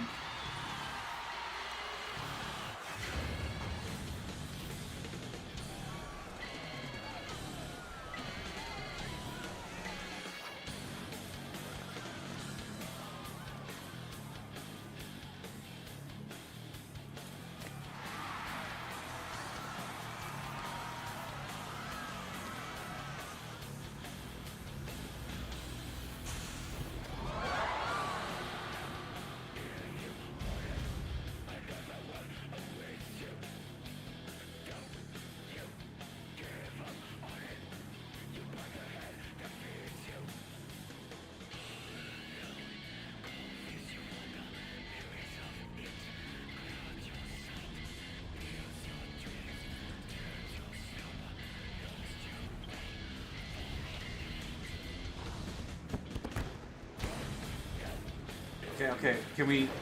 Unskippable? Okay. Bro, so why would you want to skip... Why would you want to skip the Final Fantasy X cutscene? Oh, I don't fucking know.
What if the adult demo was just an in-game video? How shitty would that be?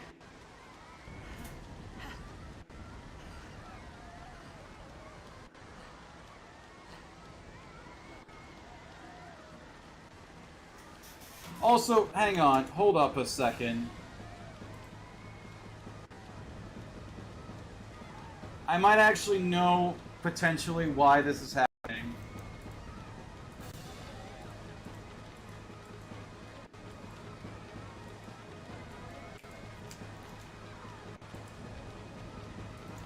Okay, never mind. I thought it was because we were overclocked and the game just didn't like it. But apparently not. Nope, the game just skips and stutters.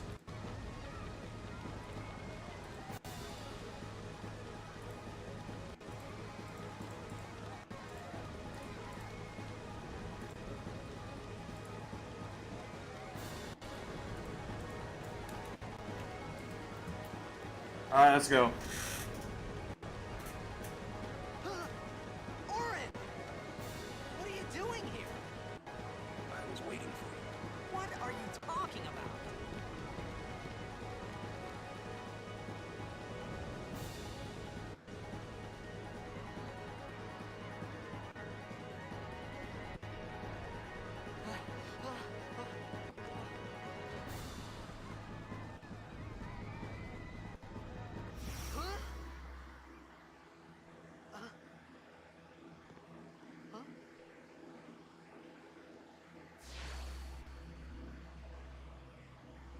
It begins. What? Yeah, my...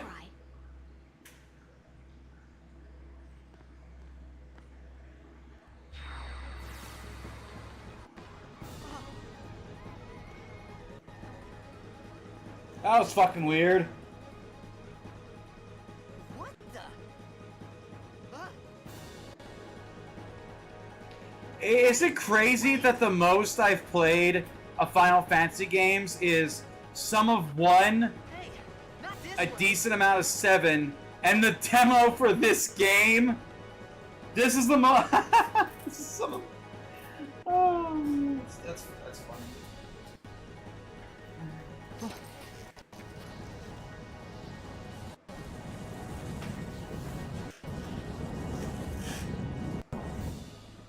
We called it sin.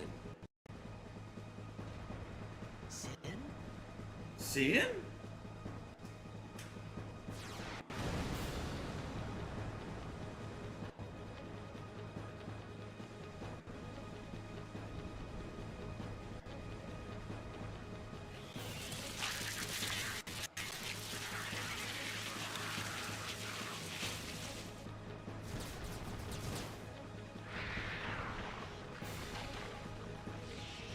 Just like a parent walking on you in the middle of your game, I have no idea what's going on. Take it.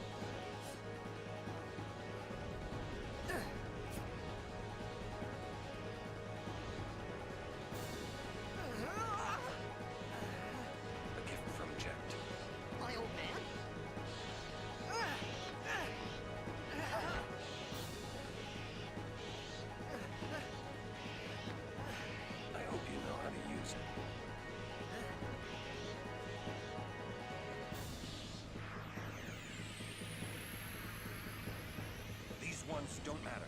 We cut through. Oh, that's actually cool. Seamless battle to...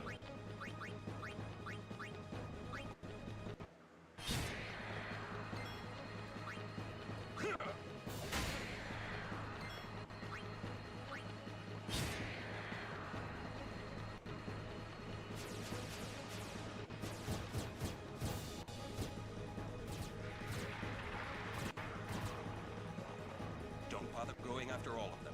Cut the ones that matter and run.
Get out of my town! Some can't wait to die. When a character overdrives, gauged beneath him is full of character performance speed. Okay.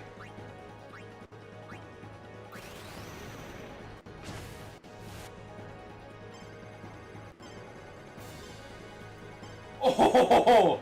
I didn't... God damn, nice.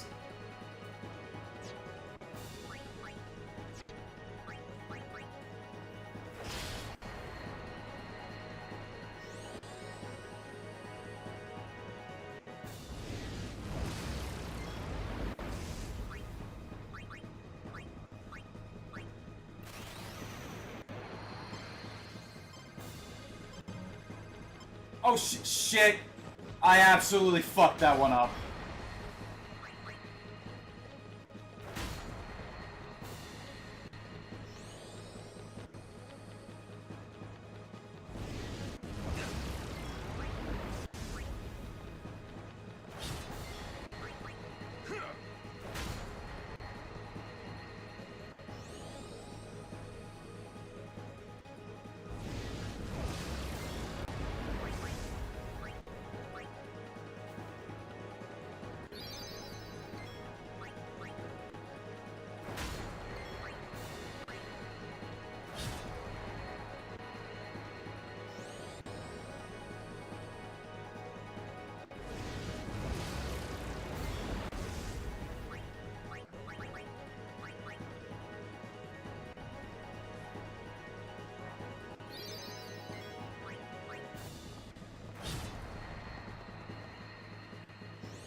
Alright, nice.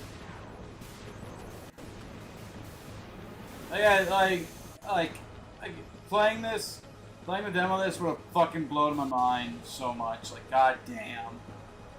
I think I got emphasis enough. Some of these games just for PS2, the scale of this is crazy. Like, you probably wouldn't expect so much from this era. Maybe it did, but like, from what I looked up, Final Fantasy X basically did the same thing. Final Fantasy did the same thing for PS2. Let's get out of here. We're expecting. Huh? Did the same thing that Final Fantasy VII did for PS1.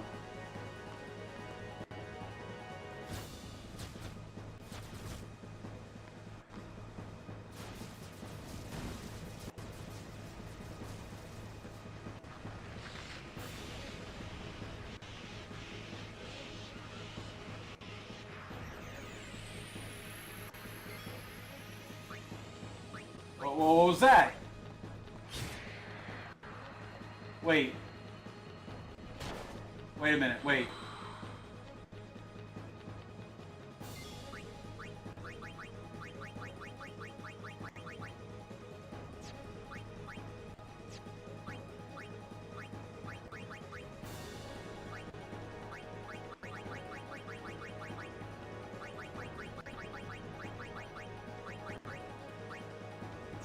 Shit.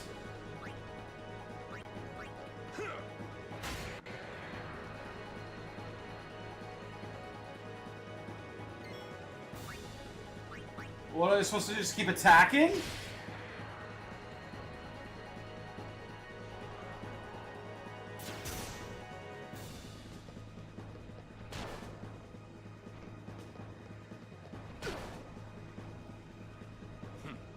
This could be bad. That. Knock it down. Yeah, that was the first. You'll see.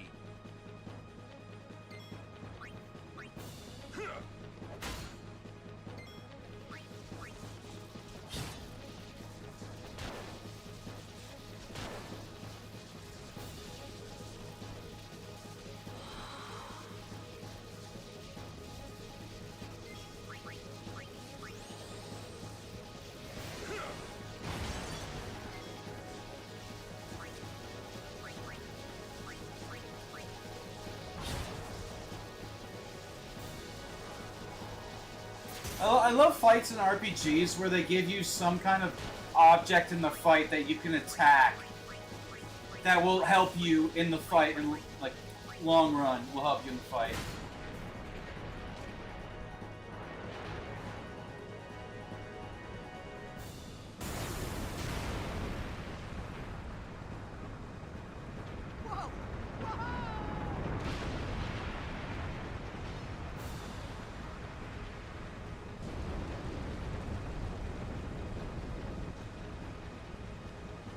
I have an idea. Why don't we attack them before they hatch?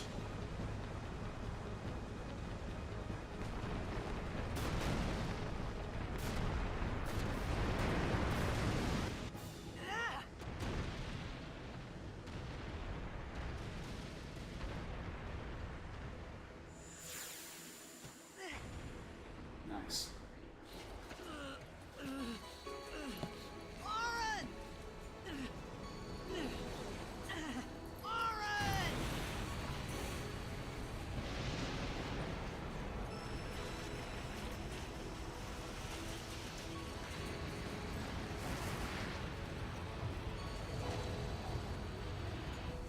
You are sure?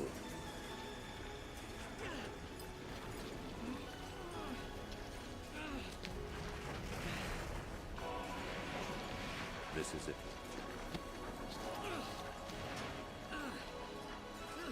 This is your story. Going into some weird alien's asshole. It all begins here.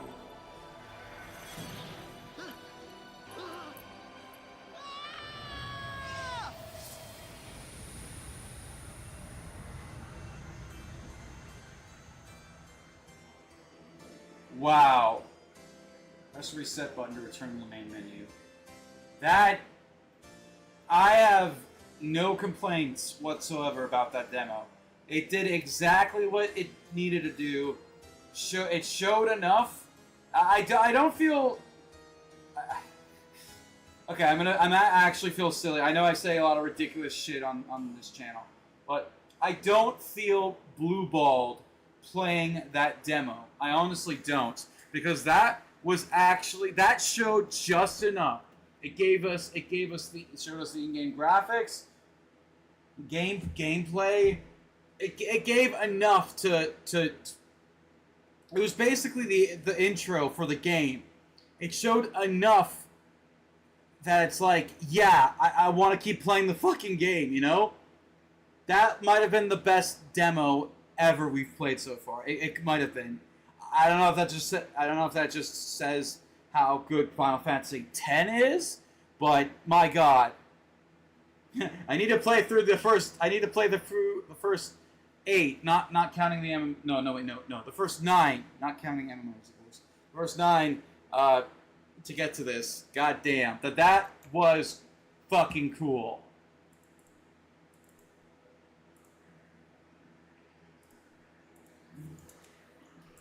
I see the hype. I see it. I see it.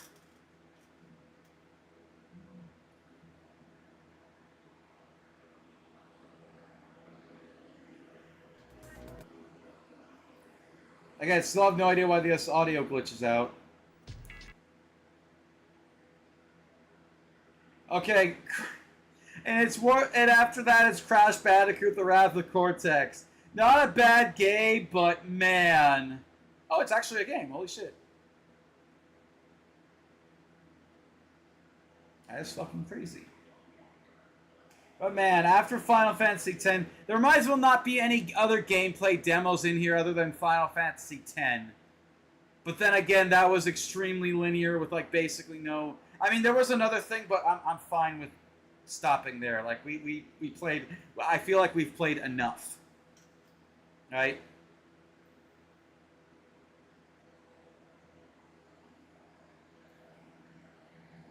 So if you don't know what the story with Wrath of Cortex is, after... Hey, Nitrous Oxide! Interactive Studios production. After Crash 3, Naughty Dog was Traveler's Tale. done and handed the project off to someone else. And they wanted to make Crash Bandicoot 4 next gen. The Wrath of Cortex. They wanted to make the next Crash Bandicoot game. Listen to that. So yeah, they wanted to make the next Crash Bandicoot game. So they did, and they made a decent game, but man, there's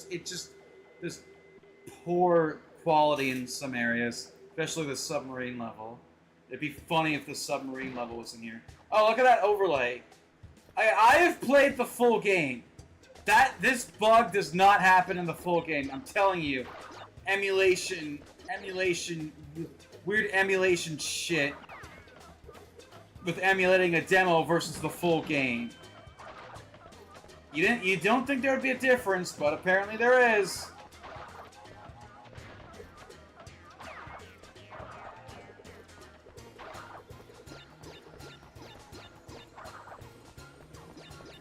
This game looks good, it sounds good, but it doesn't always play good, is the issue.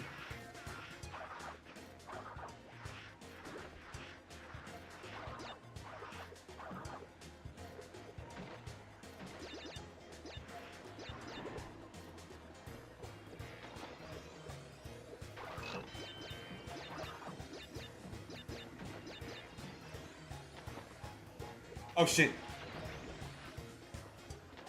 Oops.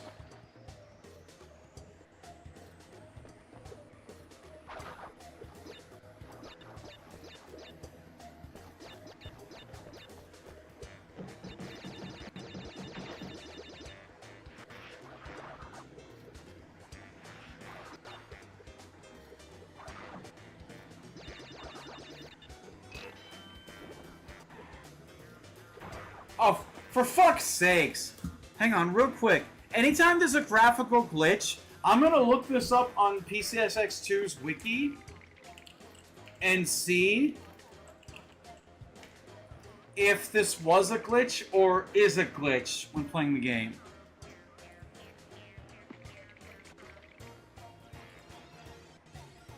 Broken reflectors, some surfaces like ice refractions like in most stage in level 1. Update to latest. Glitchy overlay. The screen is covered in graphical glitches like George Wood. Update. Fog and water effects broken. Hey, there it is! Hey! This is on an old-ass version of PCSX2 from 2014. Oh, and the demo ended. Fuck. Okay, no, we gotta go back. We gotta give Crash Bandicoot its fair shot.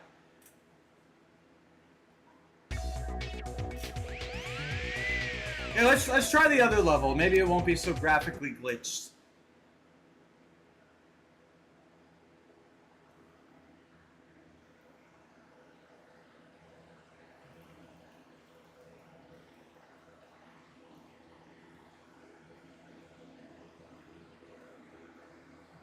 It's weird. Yeah, it's like it's strange. It's like It's like that these demos retain some brokenness that are already fixed in the full game, like on the emulator. Isn't that strange? I'm sure there's a reason to why this is the case. Interactive Studios production. Developed by Traveler's Tales. Crash Bandicoot, the Wrath of Cortex. Bamboozled. Let's play this. I'm about to be. If this crashed, then I would really be bamboozled. Crash. That was not. There wasn't meant to be 2 punts. I'm done. I'm quitting after this. Okay. Oh, it's the ball level. Okay. Also, that's kind of stupid that there's a time limit on a demo when there's a level. I get maybe it has to do with glitches. I don't fucking know. But it's stupid when it's a level. Yeah, I'm not even gonna bother getting on the boxes. It's fine.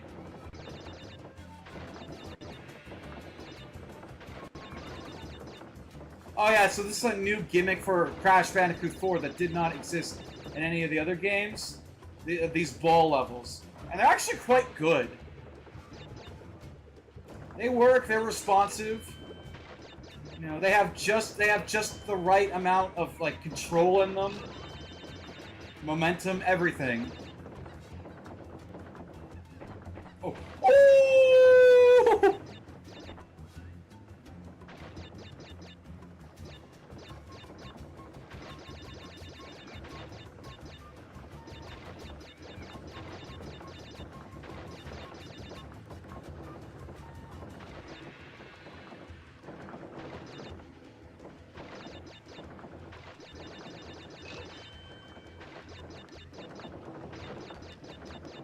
Goddamn, like, you can get some good speed in this thing. Like, this is fun.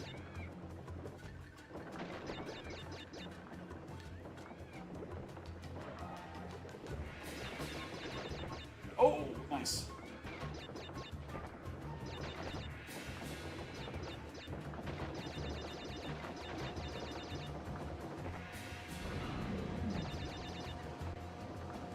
Nice.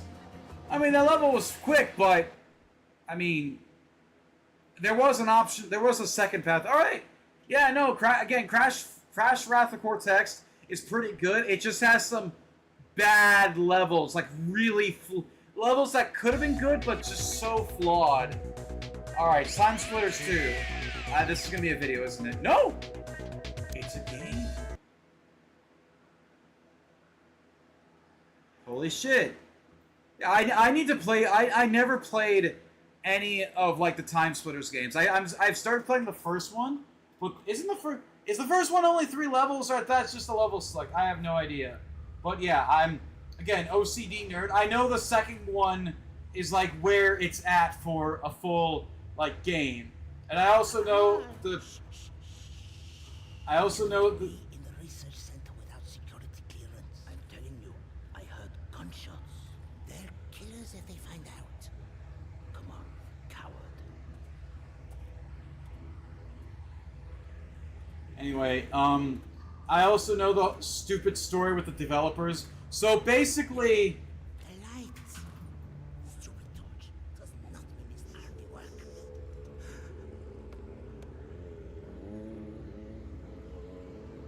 so basically, they made a game called Home Runners or whatever it's called.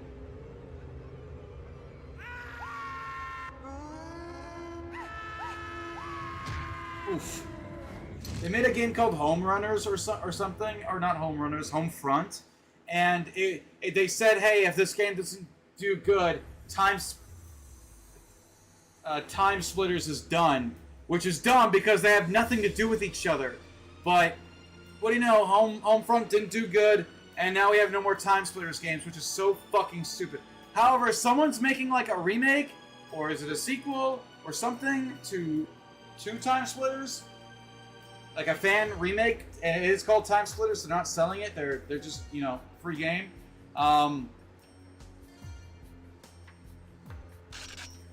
Yeah. Oh, also this game is like, oh, what the fuck? Why? That is so weird.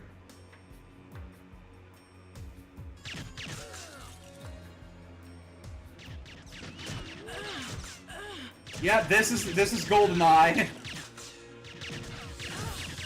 Yeah, it looks like they were super inspired by GoldenEye. Hang on, wait, hold up.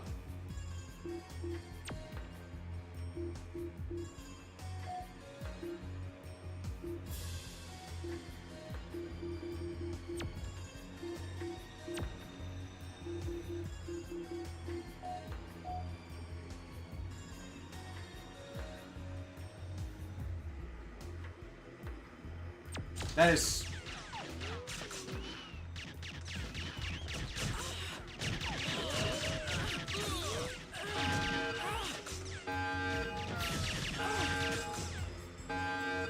I can't get past these controls.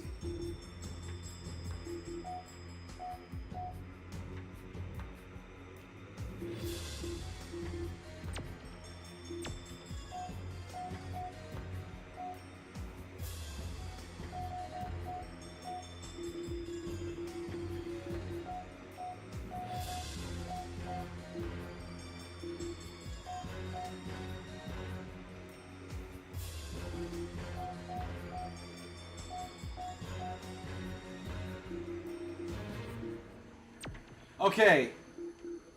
I think I've gotten good controls. Hang on, no, the sticks are swapped. Why are my sticks swapped?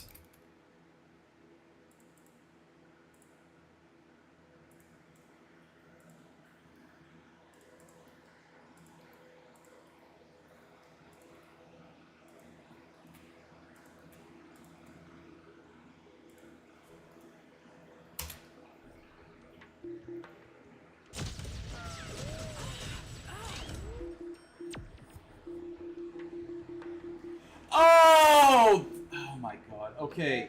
Okay, I figured it out. This is sidestep.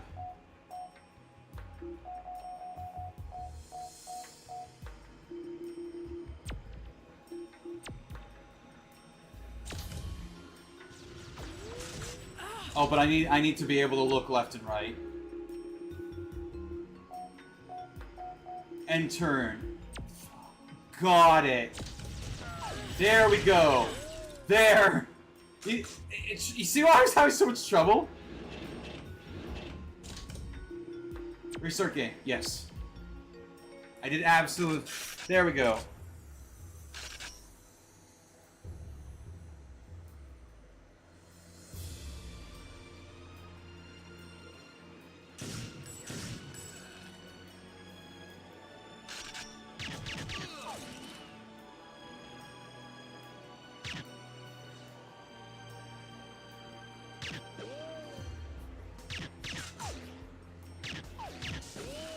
There we go, nice.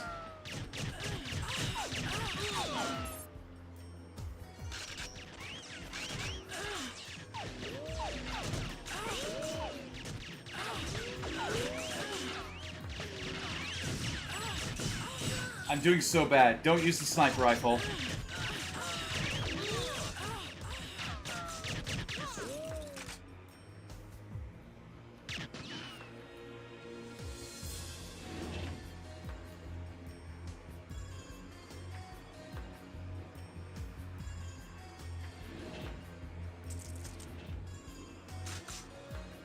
Yeah, this basically controls like a next-gen GoldenEye. Oh, what the fuck?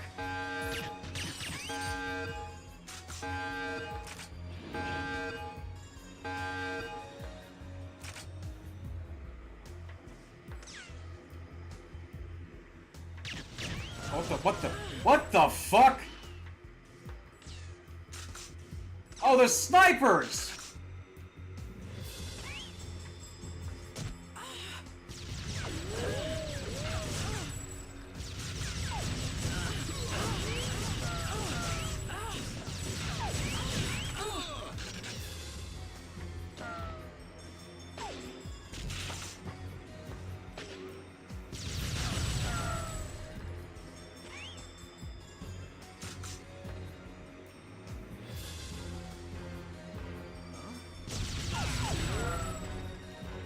Yeah, sorry if I'm doing so poorly. Oh, I died. No, I think a really good game. The controls are just so weird. You know? Okay, next one. Next one.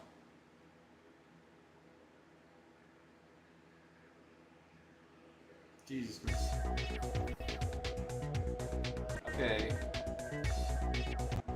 Thunder Strike, Operation Phoenix. Video? Nope, it's a game. Wow, we're actually going a bit... We're gonna go further than our normal point, and we're actually playing games. Okay.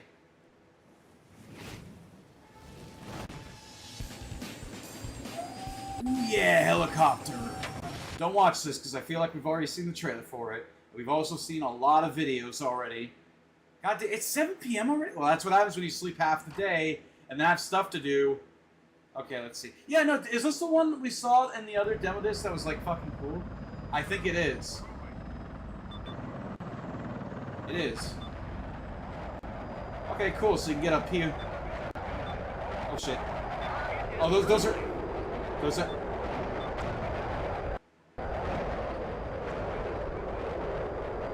See, I like games where there's more going on than just you fighting people. Oh, shit. God damn! Wait, how do I...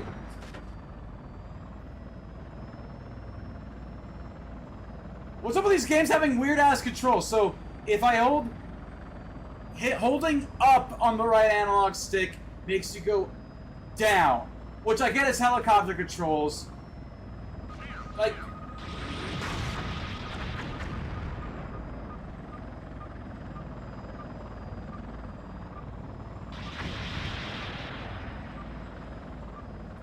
Like, I wish there was a more of a free...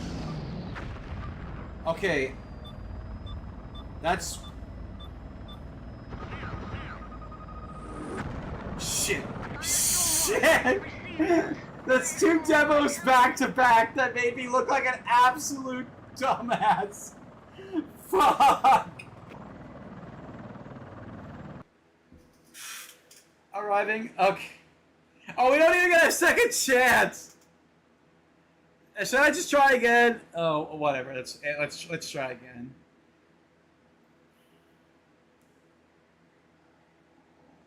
And also demos that kick you out after you die. It's like, if the game...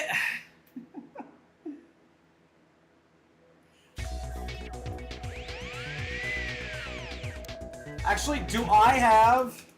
Sorry, I'm checking this again. Do I have invert... I don't think I do, because I'm playing... Like, playing,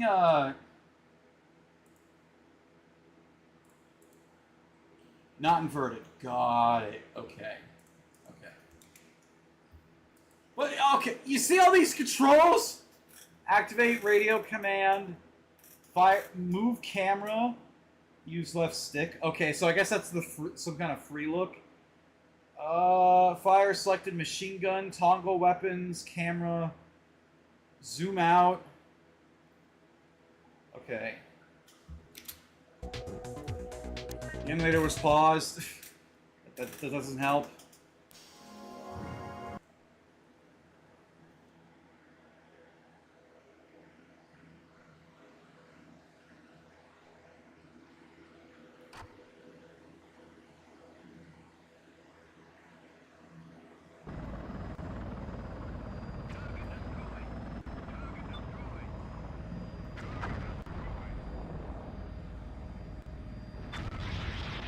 Oh shit, no, those are missiles. Okay, okay. Okay, now that...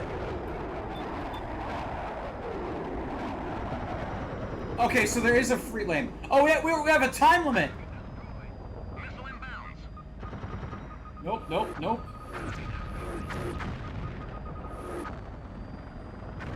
Oh! I was receiving missiles.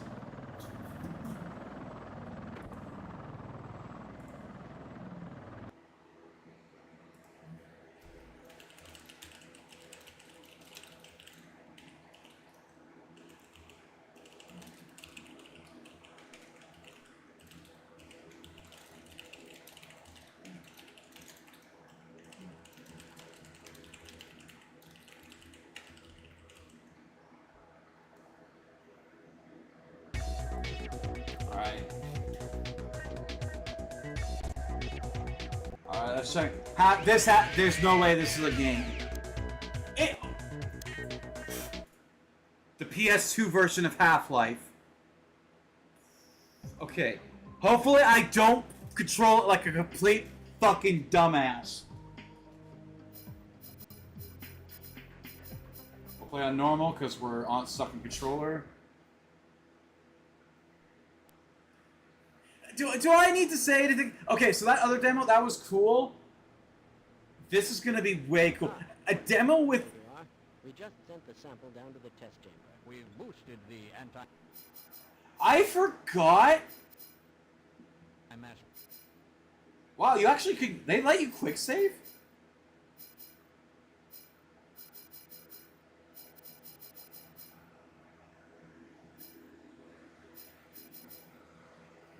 Hang on. I just enabled widescreen. Is there no... Hold up.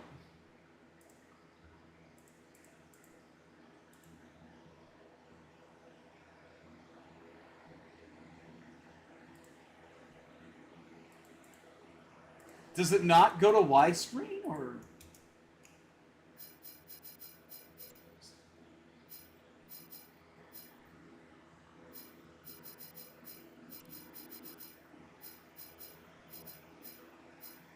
There we go. I don't know what's with games inverting your look. Primer to 105%. Bit of gamble, but we need the extra resolution. The administrator is very concerned that we get a conclusive analysis of today's sample. I gather they went to some lengths to get it. They're waiting for you, Gordon, in the test chamber. Can you not talk to scientists?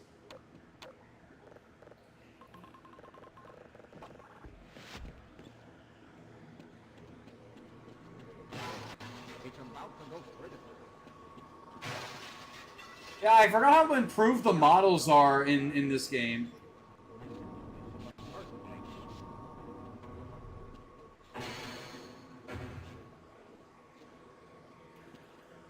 Alright, let's see. I'm actually curious. How far the demo of the Half-Life 1 demo is there? How much for PS2? Most of the simulations.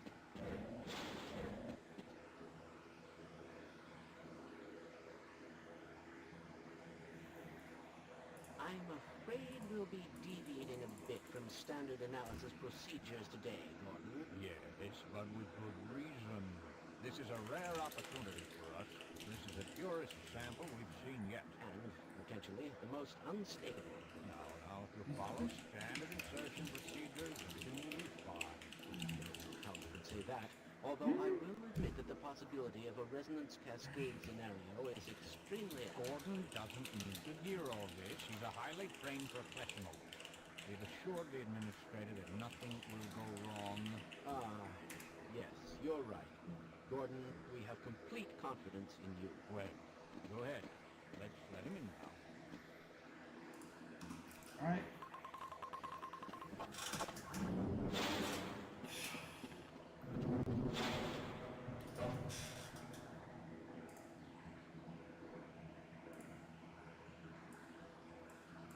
Alright, sorry. I don't really have much to comment. It's Half-Life 1.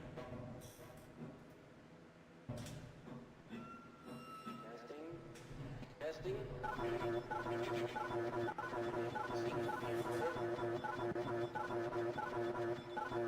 Alright, Gordon, your suit should keep you comfortable.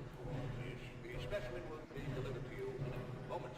If you would be so good as to climb up and start to rotate, we can bring the anti-mass spectrometer to 80% and hold it there until the carrier arrives.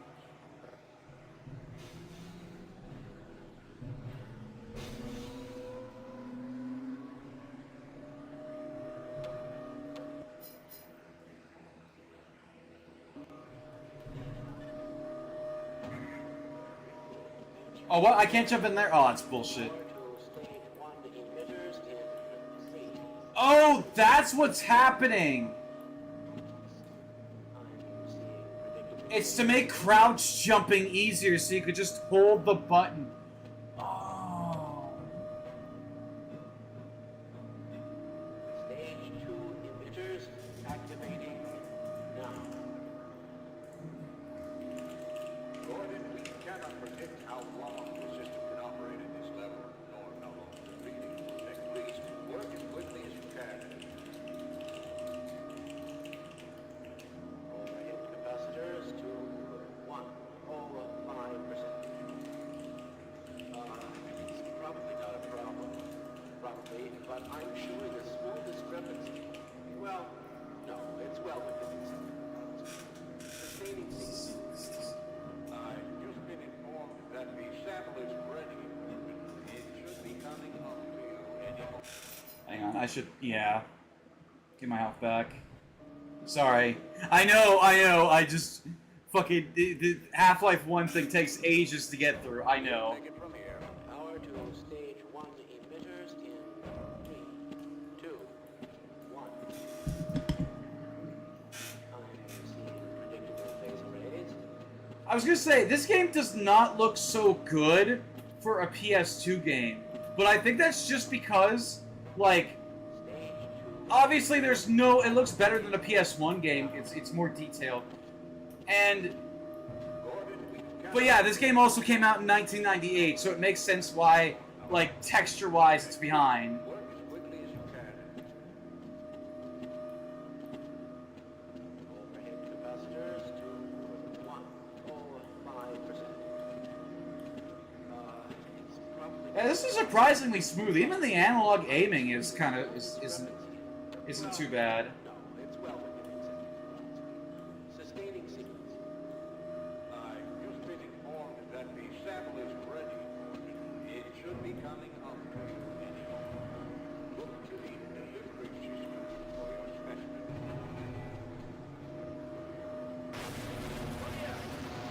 Yep, we might as well just... Oh, I was gonna keep slamming it in there. Yep. Yeah, that's... Oh, yeah.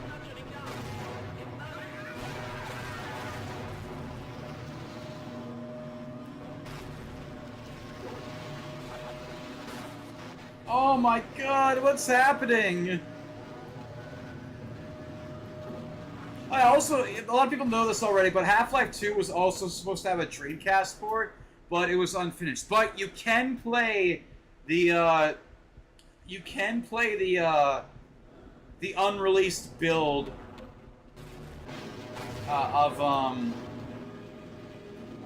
you can play the unreleased, build of Half-Life 1 for Dreamcast on, like, emulators or burn it to a disc. Yeah. Oh my god, what are these things? Oh, sorry, flashlight. Oh, that's actually pretty cool. When you shine your flashlight, it actually kind of sticks to them momentarily.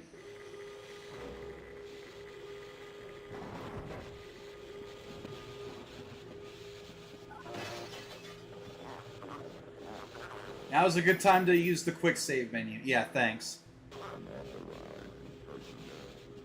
Oh, god. No, this is not the emulator. This is the game.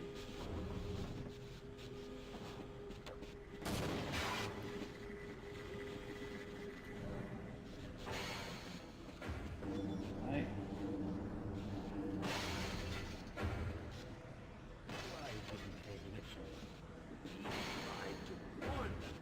I never thought I'd see a resonance cascade. You're alive. Thank God for that hazard suit. I'm afraid to move in and all our phones are out. Please, get to the surface as soon as you can and let someone know we're stranded Alright, here. I'll get there as quick as I can. The retinal scanners. I'm sure the rest of the science team will gladly help you.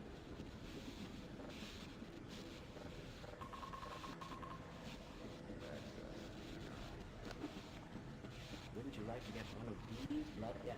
Let's go. I actually wonder if they're any better at following or anything. Oh wow, their tie's actually sweet. Yeah.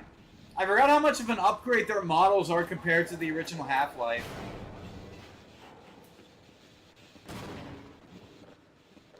Can you not follow me anymore? I wanted to follow me in the death room. Ouch.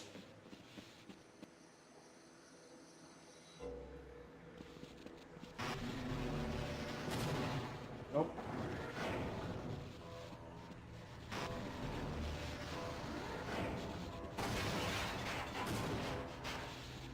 Nice.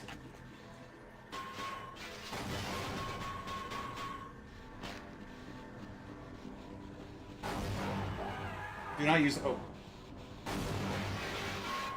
Oops. Oh shit. Oh shit. Oh, isn't there normally water at the bottom of this in the PS2 version? Or the PC version?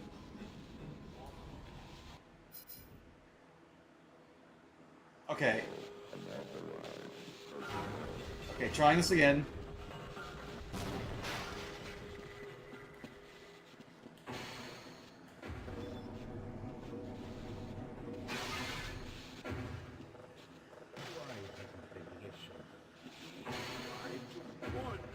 I never thought I'd see a resonance cascade, let alone create one. Gordon, you're alive. Thank God for that hazard suit. I'm afraid to move him and all our phones are out. Please, get to the surface as soon as you can and let someone know we're stranded down here.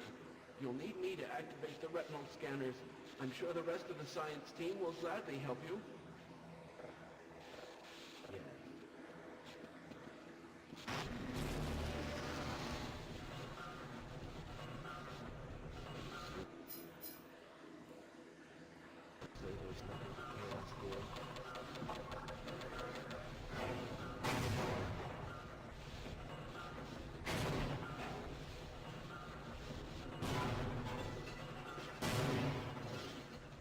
Okay, okay, no, we're good, we're good.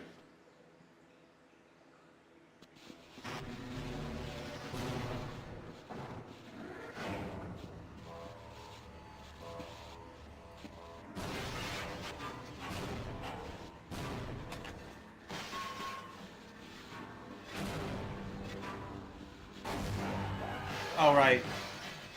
Oh shit, okay, okay. This time, we'll take...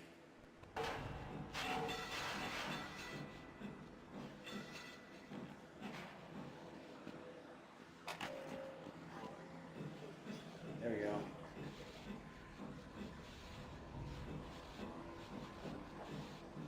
Oh yeah, there was a bunch of like small changes towards the Gordon,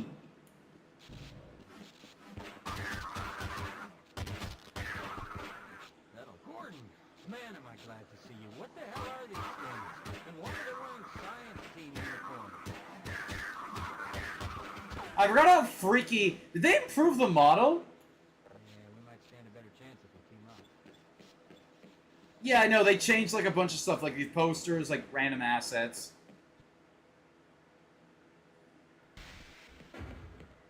Oh, what? That guy's not gonna follow me? Oh, for fuck's sakes. Whatever.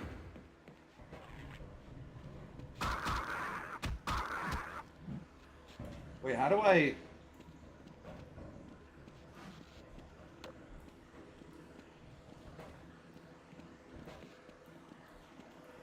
I have no idea what the lock-on button is. Ouch.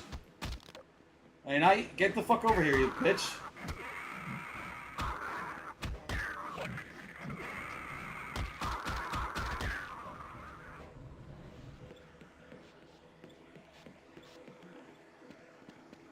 Guess we can ruin this asshole's casserole. Oh, never mind, because it started before that. We can ruin the soda. Yay! Yum, yum, yum, yum, yum, yum, yum, yum.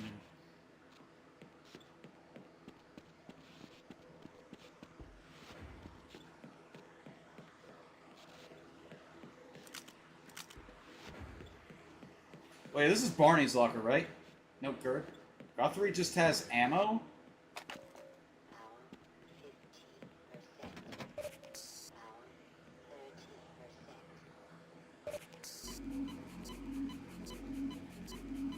This does make me want to play Black Mesa again. That's a fucking awesome remake of Half-Life. Of Half-Life 1.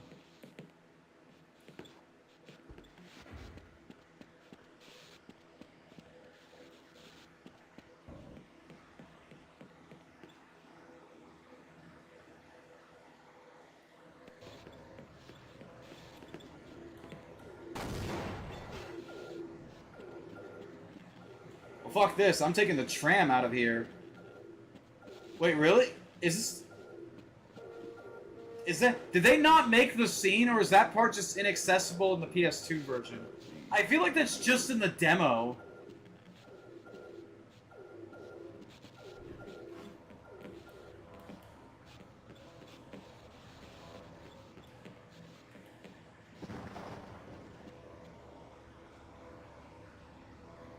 Alright.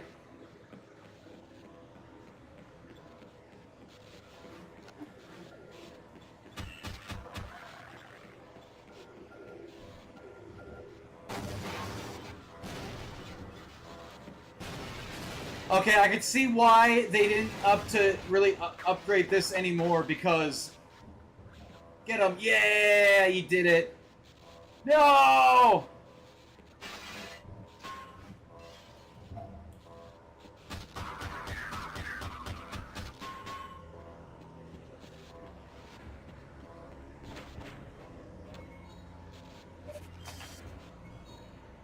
I have a gun!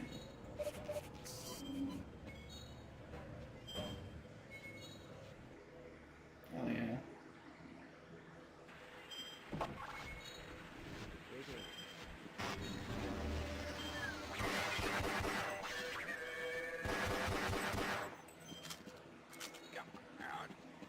But yeah, I can see why they didn't want to upgrade this game even more if it sometimes struggles to run at 60 FPS. The fuck was that? Oh.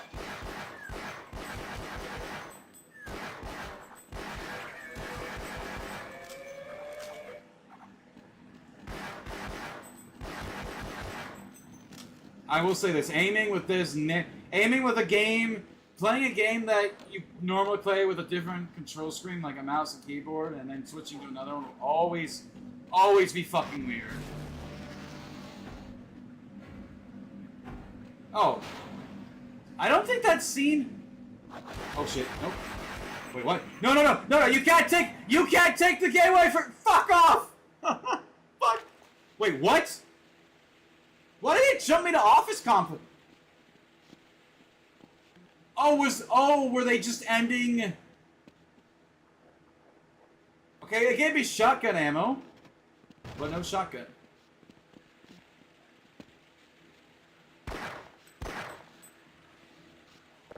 Okay, what's the lock-on button?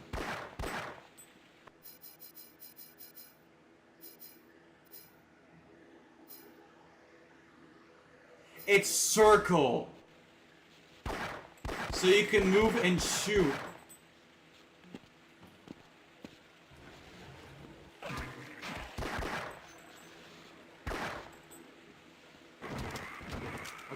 What the fuck?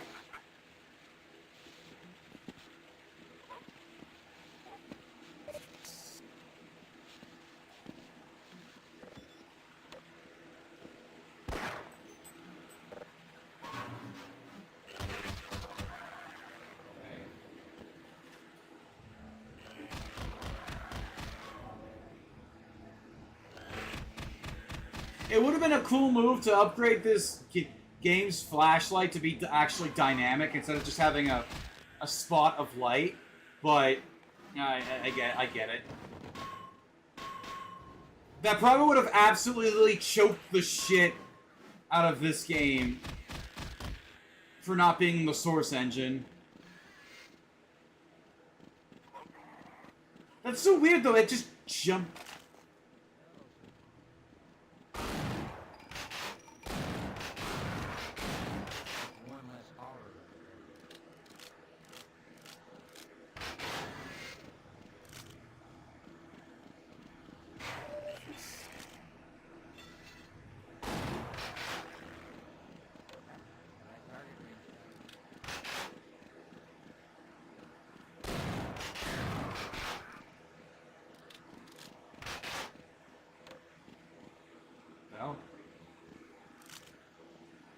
Oh, I want to pick up that other magazine.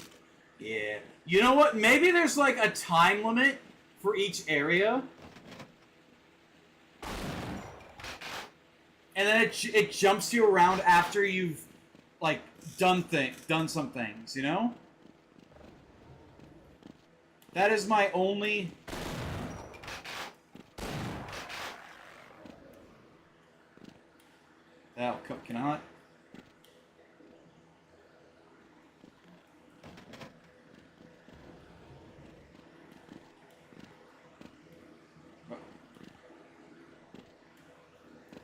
Really? I can't...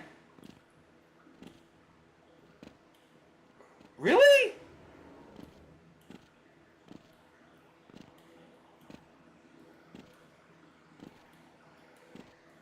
Guys, I can't get up here. Okay, let's go the long way around, I guess.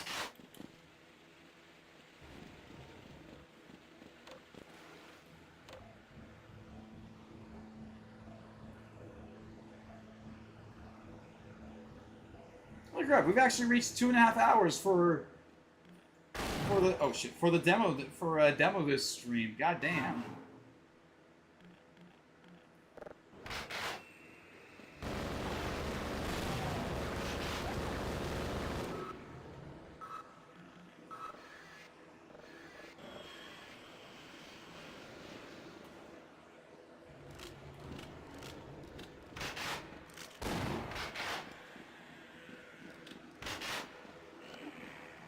Alright, we aggro all those guys, and then we go under here, we turn this thing back on.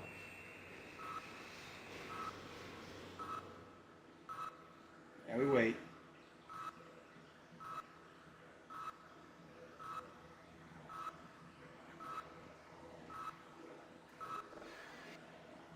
Are they coming?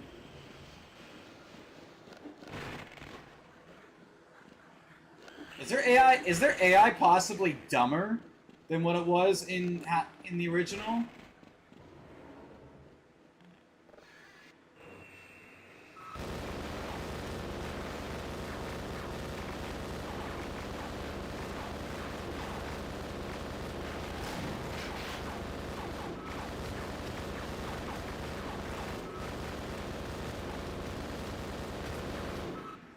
I feel like it is. Oh shit, oh shit, oh shit. No, turn it back on, turn it back on.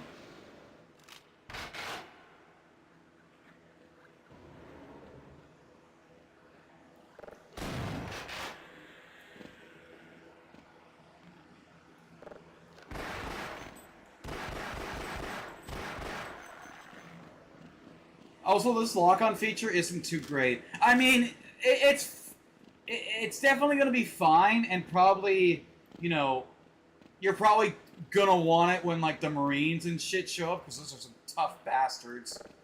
But for, like, standard enemies, it's fine to blast them. In fact, even maybe for the Marines, you could probably finesse your way to... finesse your way. Bring it on! Roger that. Let's run like hell.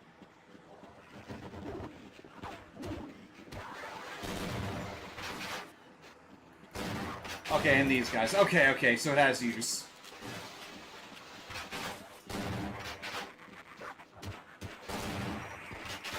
Man, did you see that shot?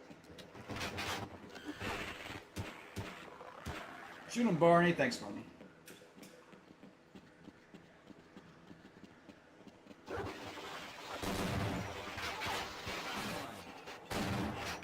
Oh god, shits on auto-aim feature. Sucks at aiming.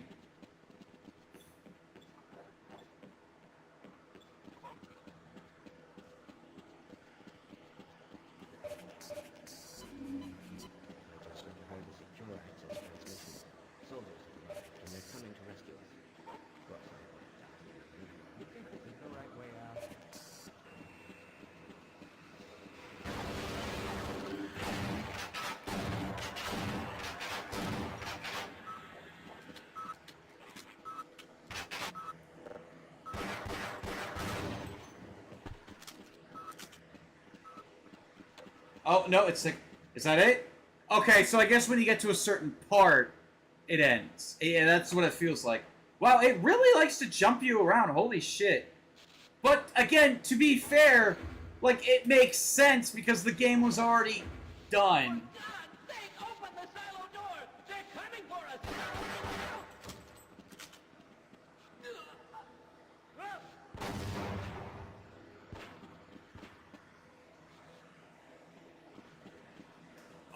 Do enemies not blow up into Gibbs? Or was that not done yet?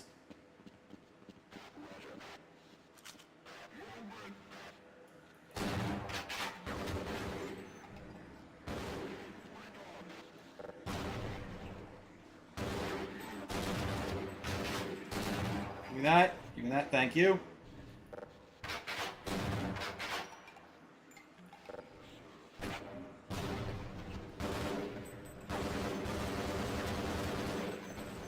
Oh, it is using the HD models. You know, I never had a problem with Half-Life 1's HD models. I actually prefer them, to be honest.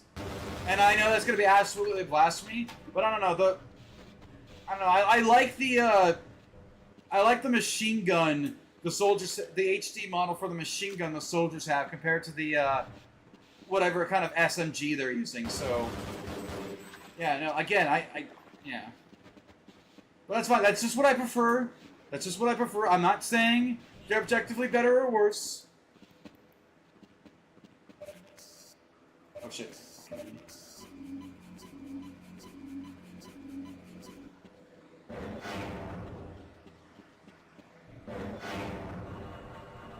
Yeah. It actually made sense to include a demo for a finished PC game onto here that was already done, like,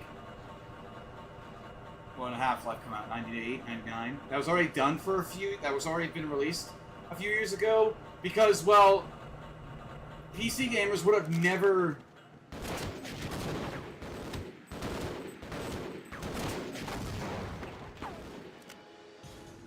Again, enemies don't blow up, they just disappear. Like so. That is fucking weird. Alright, in here, we're gonna die. Wait, what? What? No. Did they include the helicopter fight? Oh.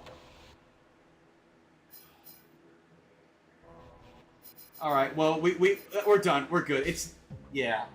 That must have been the final part of, like, the demo. They had to, because that door is not supposed to be locked. They must have, and that rocket launcher is not supposed to be there either. So they must have included, for this demo only, the helicopter fight in the spot. Cool. Okay, anyway, we got distracted. Now let's go on with Batman Vengeance. This a game? Nope. It's a video. But it's not a video game. Is this a bad Batman game? I forget. Or is this actually good?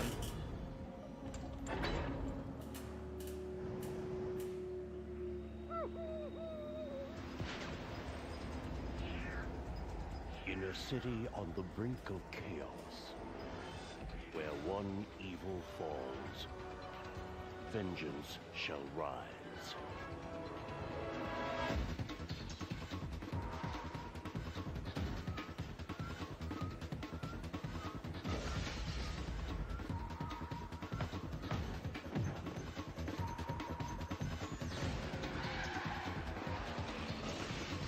Enter the world of Batman as you've never seen it before.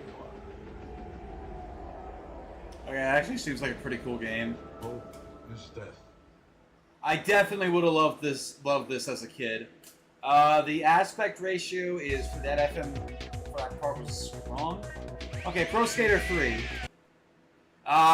We were due for how good the actual games were.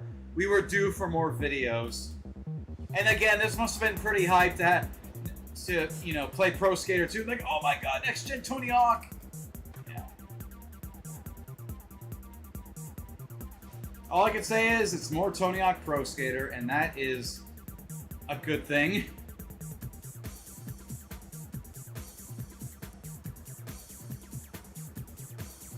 Oh, there's online?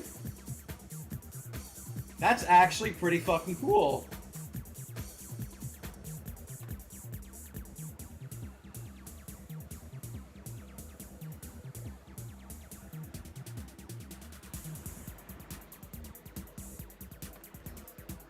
The one thing I will never forgive them, though, is that in Tony Hawk, the remake for Pro Skater 2, you can't...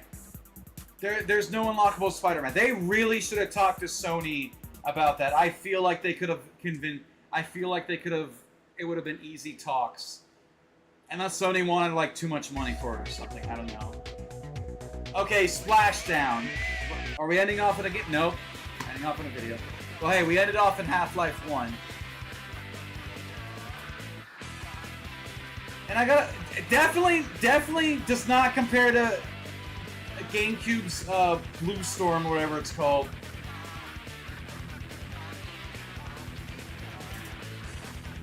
Or Wave Race. Wave Race, there it is. Wave Race.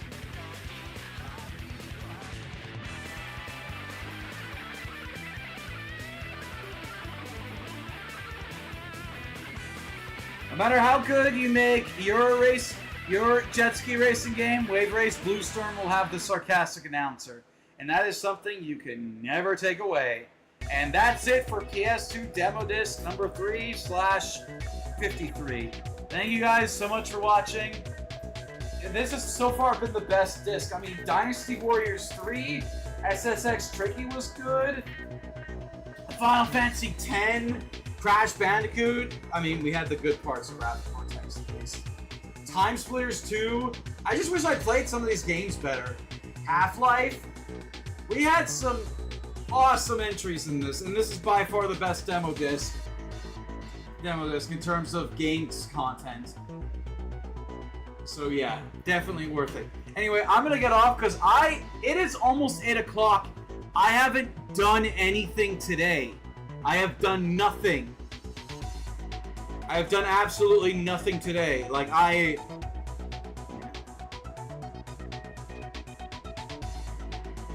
yeah, no, so I need to get on that. Crazy. I spent literally, my day has been spent sleeping. At least it's only like the first day of my weekend. It's been spent sleeping. It's been spent, getting groceries, and now it's been spent with demos. I have not done anything too productive, like productive in quotes,